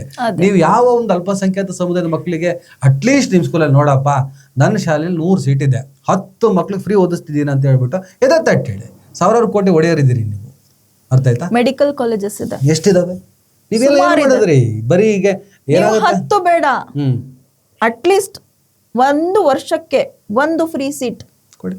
ಯಾರು ಕೊಡಲ್ಲ. 1.5 ಕೋಟಿ ಇದೆಯಾ, 2 ಕೋಟಿ ಅಂದ್ರೆ ಮೇಡಮ್ ಈ ಜಮೀರ್ ಅಹಮದ್ ಅವರ ವಿಚಾರದಲ್ಲಿ ಒಂದ್ ವೇಳೆ ನಾನು ಹೇಳ್ದಂಗೆ ಟಾರ್ಗೆಟೆಡ್ ಪನಿಷ್ಮೆಂಟೇ ಅನ್ನೋದೇ ಆದ್ರೆ, ಈಗ ಜಮೀರ್ ಅಹಮದ್ ಅವರು ಬಹಳ ಪರಿಣಾಮಕಾರಿಯಾಗಿ ಮುಸ್ಲಿಂ ಸಮುದಾಯ ಬೇಜಾರು ಮಾಡಿಕೊಂಡು ಮುಂದಿನ ಚುನಾವಣೆಗಳಲ್ಲಿ ಜಮೀರ್ ಅಹಮದರಿಗೆ ಭಾಳ ದೊಡ್ಡ ಅನ್ಯಾಯ ಮಾಡಿದ್ದಾರೆ. ಅವರಿಗೆ ಹಲ್ಲು ಕಿತ್ತು ಕೂರಿಸಿದ್ದಾರೆ. ಇದರ ಪರಿಣಾಮ ನೀವು ಅನುಭವಿಸ್ತೀರಾ ಅಂತೇಳಿ ಇಡೀ ರಾಜ್ಯದ ಮುಸಲ್ಮಾನರು ಅವ್ರ ಪರವಾಗಿ ನಿಂತು ಕಾಂಗ್ರೆಸ್ ಬುದ್ಧಿ ಕಲಿಸುವಂತಹ ತಮಾಷೆ ನಡೀತದ ಅಂತ. Frankly speaking with you Chintan, social ಮೀಡಿಯಾದಲ್ಲಿ ನಾನು ಆಗ್ಲೇ ಹೇಳಿದೆ ಆಲ್ರೆಡಿ ಪೋಸ್ಟ್ಗಳು, ನಿಮ್ಗೆ ಮುಂದಿನ ಎಲೆಕ್ಷನ್ ಬುದ್ಧಿ ತೋರಿಸ್ತೀವಿ, ಬಿಡಲ್ಲ. ನೀವು ಹೆಂಗೆ ರಿಜ್ವಾನ್ ಅರ್ಷದ್ ಅವರೇ ನೀವು ಹೆಂಗ್ ಗೆಲ್ತೀರಾ ನೋಡ್ಕೊಳ್ತೀವಿ, UT ಖಾದರ್ ನವರೇ ನೀವು ಹೇಗೆ ಗೆಲ್ತೀರಾ ನಾವು ನೋಡ್ಕೊಳ್ತೀವಿ, ಮುಂದಿನ ಎಲೆಕ್ಷನ್ ಬರ್ರಿ. ಇದೊಂದು part. At the same time next election UT Khader against ಯಾವ ಪಾರ್ಟಿಯಿಂದ ಯಾವ ಮುಸಲ್ಮಾನನಿಂದ ನಿಲ್ಲಿಸಬೇಕು, ರಿಜ್ವಾನ್ ಅರ್ಷದ್ಗೆ ಸೋಲ್ಸೋದು ಹೇಗೆ, ಆಲ್ರೆಡಿ ಪ್ಲಾನಿಂಗ್ ಎಲ್ಲ ನಡೀತಾ ಇದೆ. ಇದೇ ಸೋ ಕಾಲ್ಡ್ ಪ್ಲಾನಿಂಗ್ ಮಾಡೋರು ಮುಸ್ಲಿಂ ಲೀಡರ್ಶಿಪ್ ಬಗ್ಗೆ ಮಾತಾಡ್ತಾರೆ ಅನ್ನೋದು ತಮಾಷೆ. ನೀವು ಇಷ್ಟೆಲ್ಲ ಕಾನ್ಸ್ಪಿರಸಿ ಮಾಡ್ತಾ ಇದ್ದೀರಲ್ವಾ ಈ ಮುಸ್ಲಿಂ ನಾಯಕರ, ನಾನು ಹೇಳ್ತಾ ಇದ್ದೀನಿ ಎಲ್ಲರೂ ನಮ್ಮ ನಾಯಕರು, ಇವನ್ ಜಮೀರ್ ಅಹಮದ್ ಖಾನ್ ಕೂಡ ನಮ್ಮ ಲೀಡರ್. ನೀವು ಲೀಡರ್ಸ್ ಬಗ್ಗೆ ಇಷ್ಟೆಲ್ಲ ಪ್ಲಾಟಿಂಗ್ ಮಾಡ್ತಿದ್ದೀರಾ ಅಂದಮೇಲೆ ಮುಂದಿನ ಸಲ ಇವ್ರಿಗೆ ಹೇಗೆ ಸೋಲ್ಸೋದು ಅಂತ ಮುಸಲ್ಮಾನರೇ ಕುತ್ಕೊಂಡು ಪ್ಲಾನಿಂಗ್ ಮಾಡ್ತಿದ್ದಾರೆ ಅಂದ್ರೆ ನಿಮಗೆ ಮುಸ್ಲಿಂ ಲೀಡರ್ಶಿಪ್ ಬಗ್ಗೆ ಮಾತಾಡೋ ನೈತಿಕತೆ ಇಲ್ಲ. ತನ್ವೀರ್ ಸೇಠ್ ಆಗಿರ್ಲಿ, ಪ್ರಾಬ್ಲಮ್ ಇದೆಯಾ ಹೋಗಿ ಕುತ್ಕೊಂಡು ಮಾತಾಡಿ. Rizwan Arshad he is highly educated, sensible man. ಅವರು ಮೀಡಿಯಾದಲ್ಲಿ ಬೈಟ್ ಕೊಡೋದು ನೋಡಿ ಚಿಂತನ್, ಸೀರಿಯಸ್ನೆಸ್ ಅಲ್ವಾ. ನಾವು ಕೂಡ ಡಬಲ್ ಡಿಗ್ರಿ ನಾಸಿರ್ ಹುಸೇನ್ ಅಂತ ಅವ್ರು ಇದ್ದಾರೆ, MP, PhD ಹೋಲ್ಡರ್, JNU ಅಲ್ಲಿ PhD ಹೋಲ್ಡರ್ ಅವರು. ದಾವಣಗೆರೆಯಲ್ಲೂ ಕೂಡ ಕಾಂಗ್ರೆಸ್ನ ಮೇಲೆ ಆಕ್ರೋಶದಿಂದ ನಾವುಗಳು ಥರ್ಡ್ ಪಾರ್ಟಿಯಾಗಿ ಮಾತಾಡಬೇಕಾದ್ರೆ ರಿಜ್ವಾನ್ ಅರ್ಷದ್ನೆಲ್ಲ ಉಲ್ಲೇಖ ಮಾಡಿ ಮಾತಾಡಿದ್ವಿ. ಬಟ್ ನನಗೆ dam show Rizwan Arshad good leader, ನನ್ನ ಕ್ಲಾರಿಟಿ ಇದೆ. 2 ಸಲ ಅವಕಾಶ ಸಿಕ್ಕಿದೆ, 2 ಸಲ ಮಂತ್ರಿ ಕೂಡ ಆದರು. ಅವ್ರ ಕೆಲಸನವ್ರು ಮಾಡ್ತಾ ಇದ್ದಾರೆ. ಅವರ ಸೋಲಿಸ್ತೀನಿ, ಹಾಗಾದ್ರೆ ನೀನು ಯಾರನ್ನ ಗೆಲ್ಲಿಸ್ತೀಯ? ಬಿಜೆಪಿಯನ್ನ ಗೆಲ್ಲಿಸ್ಬೇಕು. ಬಿಜೆಪಿ ಈ ಕೆಲವು ಸಲ ದಾವಣಗೆರೆಯಲ್ಲಿ ಕೇಳ್ಪಟ್ಟೆ, ನಾವು ದಾವಣಗೆರೆಯಲ್ಲಿ ಕಾಂಗ್ರೆಸ್ ಬುದ್ಧಿ ಕಲಿಸ್ಬೇಕು ಅನ್ನೋ ಉದ್ದೇಶ ಇತ್ತು, BJP ಗೆಲ್ಲಬೇಕು ಅನ್ನುವಂಥ ಉದ್ದೇಶ ಇರಲಿ. BJP ಗೆಲ್ಲಬೇಕು ಅನ್ನೋ ಬಯಕೆ ಅಲ್ಲಿ ಕೆಲವರು ಈ ಸಲ BJP ಆದ್ರೂ ಓಟ್ ಹಾಕ್ತೀವಿ, ಒಬ್ಬ ಮುಸಲ್ಮಾನ ಕೋಮುವಾದಿ ಪಕ್ಷಕ್ಕಾದ್ರೂ ಓಟ್ ಹಾಕ್ತೀನಿ ನಾನು, ಆಕ್ರೋಶವನ್ನು ವ್ಯಕ್ತಪಡಿಸೋದಕ್ಕೆ ಬೇರೆ ಬೇರೆ ದಾರಿಗಳಿದ್ದಾವೆ. ಆದರೆ ಇಲ್ಲಿ ರಿಜ್ವಾನ್ನ ಸೋಲಿಸ್ತೀನಿ, ಹ್ಯಾರಿಸ್ನ ಸೋಲಿಸ್ತೀನಿ, ಜಮೀರ್ನ ಖಾದರ್ನ ಸೋಲಿಸ್ತೀನಿ, ಇದೆಲ್ಲ ಇದೆಯಲ್ಲ, ಇದು ಚೇಲಗಳ ಸಂಭ್ರಮ ಮತ್ತು ಚೇಲಗಳ ಕೆಲಸ ಆಗ್ತದೆ. ಬಟ್ ಅದು ಯಾವುದು ಕೂಡ ಪ್ರಾಕ್ಟಿಕಲ್ ಅಲ್ಲ. ಅವ್ರದ್ದೇ ಸಾಮ್ರಾಜ್ಯದಲ್ಲಿ ಅವ್ರದ್ದೇ ಆದಂಥ ಜಗತ್ತನ್ನು ಕಟ್ಕೊಂಡಿರ್ತಾರೆ. ಇಷ್ಟೊತ್ತಿಗೆ 2 ಸಲಕ್ಕೆ ಏನು ಮಾಡಬೇಕು, ಹೆಂಗೆ ಎಲೆಕ್ಷನ್ ಮಾಡಬೇಕು ಕ್ಲಾರಿಟಿ ಇರ್ತದೆ. ಆದರೆ ತಪ್ಪು ಎಲ್ಲಿಂದ ಆಯಿತು ಅನ್ನೋದರ ಜ್ಞಾನೋದಯವೇ ನಿಮ್ಗಾಗಿಲ್ಲ ಅಂದರೆ, ತಪ್ಪಿನ ಮೂಲನೇ ನಿಮಗೆ ಗೊತ್ತಾಗಿಲ್ಲ ಅಂದರೆ, ನೀನು ಇನ್ನೊಬ್ಬರನ್ನ ಬೊಟ್ಟು ಮಾಡಿ ತೋರಿಸಿದ್ರೆ ಏನೂ ಪ್ರಯೋಜನ ಆಗೋದಿಲ್ಲ. ಇವನ್ ನಿಮ್ಮ ಸಲೀಂ ಅಹಮದ್ ಅವರು ಸ್ಪೀಕರ್ ಆಗಿದ್ದಾರೆ, ತನ್ವೀರ್ ಸೇಠ್ ಸ್ಟ್ರೈಟ್ ಮಾಡಿ, ಕೋಟೆಗಳು ಬೇರೆ ಇರ್ತವೆ, ಬೇರೆ ಬೇರೆ ಲೆಕ್ಕಾಚಾರ ಆಗ್ತದೆ. ಆ ಲೆಕ್ಕದಲ್ಲಿ ನೀವು ತಗೊಳಕ್ಕೆ ಹೋದರೆ ದೊಡ್ಡ ಮಟ್ಟದಲ್ಲಿ ಪ್ರತಿಭಟನೆ ಮಾಡಿ, ಇಷ್ಟೊತ್ತಿಗೆ ಕೂಗಾಡಿ, ಅರ್ಚಾಡಿ, ಲಾಬಿ ಮಾಡಿ ಏನಾದರೂ ಮಾಡಬೇಕಾಗಿದೆ ಎನ್ ಹ್ಯಾರಿಸ್. ಅದು ನಿಜ. 4 ಟೈಮ್ ನೋಡಿ, ಭಾಳ ಆಶ್ಚರ್ಯ ಅಂದರೆ 4 ಸಲ MLA, ಹೌದು, BD ಅಧ್ಯಕ್ಷರಾಗಿದ್ದರೆ, BMTC ಹಿಂದೆ CM ಆಪ್ತರು. DK ಶಿವಕುಮಾರ್ ಸಿದ್ದರಾಮಯ್ಯ ಇದ್ದಾಗಲೇ ಮಂತ್ರಿ ಆಗಬೇಕು ಅಂತ ಆಸೆ ಇಟ್ಕೊಂಡು ಓಡಾಟ ನಡೆಸಿರ್ತಾರೆ. ಆ ಟೈಮಲ್ಲೇ ನನಗಿದರ ಮಾಹಿತಿ ಪ್ರಕಾರ ಆ ಟೈಮಲ್ಲೇ ಮಂತ್ರಿ ಆಗದಿರೋ ಸಂದರ್ಭದಲ್ಲಿ DK ಶಿವಕುಮಾರ್ ಅವರು ಅವರಿಗೆ ಯಾರೇಸ್ ನೆಕ್ಸ್ಟ್ ನಾನು ಬರ್ತೀನಿ, ನಾವು ಬಂದಮೇಲೆ ನಿಂಗೆ ಆಗ್ತದೆ ಅಂದರು. ಮೊದಲ ಪಟ್ಟಿಯಲ್ಲಿ ಇಲ್ದಾಗ 2ನೇ ಪಟ್ಟಿ ಪಕ್ಕ ಕೊಟ್ಬಿಡ್ತಾರೆ ಅಂತ. ರಿಸರ್ವ್ ವರ್ಷ 2 ಟೈಮ್ MLA ಹೆಂಗೆ ಕೊಟ್ಬಿಟ್ರಿ? ಬೆಂಗಳೂರು ಕೋಟದಲ್ಲೇ ಕೊಡಬೇಕು ಅಂದರೆ ರಿಸರ್ವ್ ವರ್ಷದ ಸಿಕ್ತು, ಅದಕ್ಕಿಂತ ಕೆಪಾಸಿಟಿ ಯಾರೇ ಸಿಗುತ್ತಲ್ಲ, 4 ಟೈಮ್ MLA ಅಲ್ವಾ.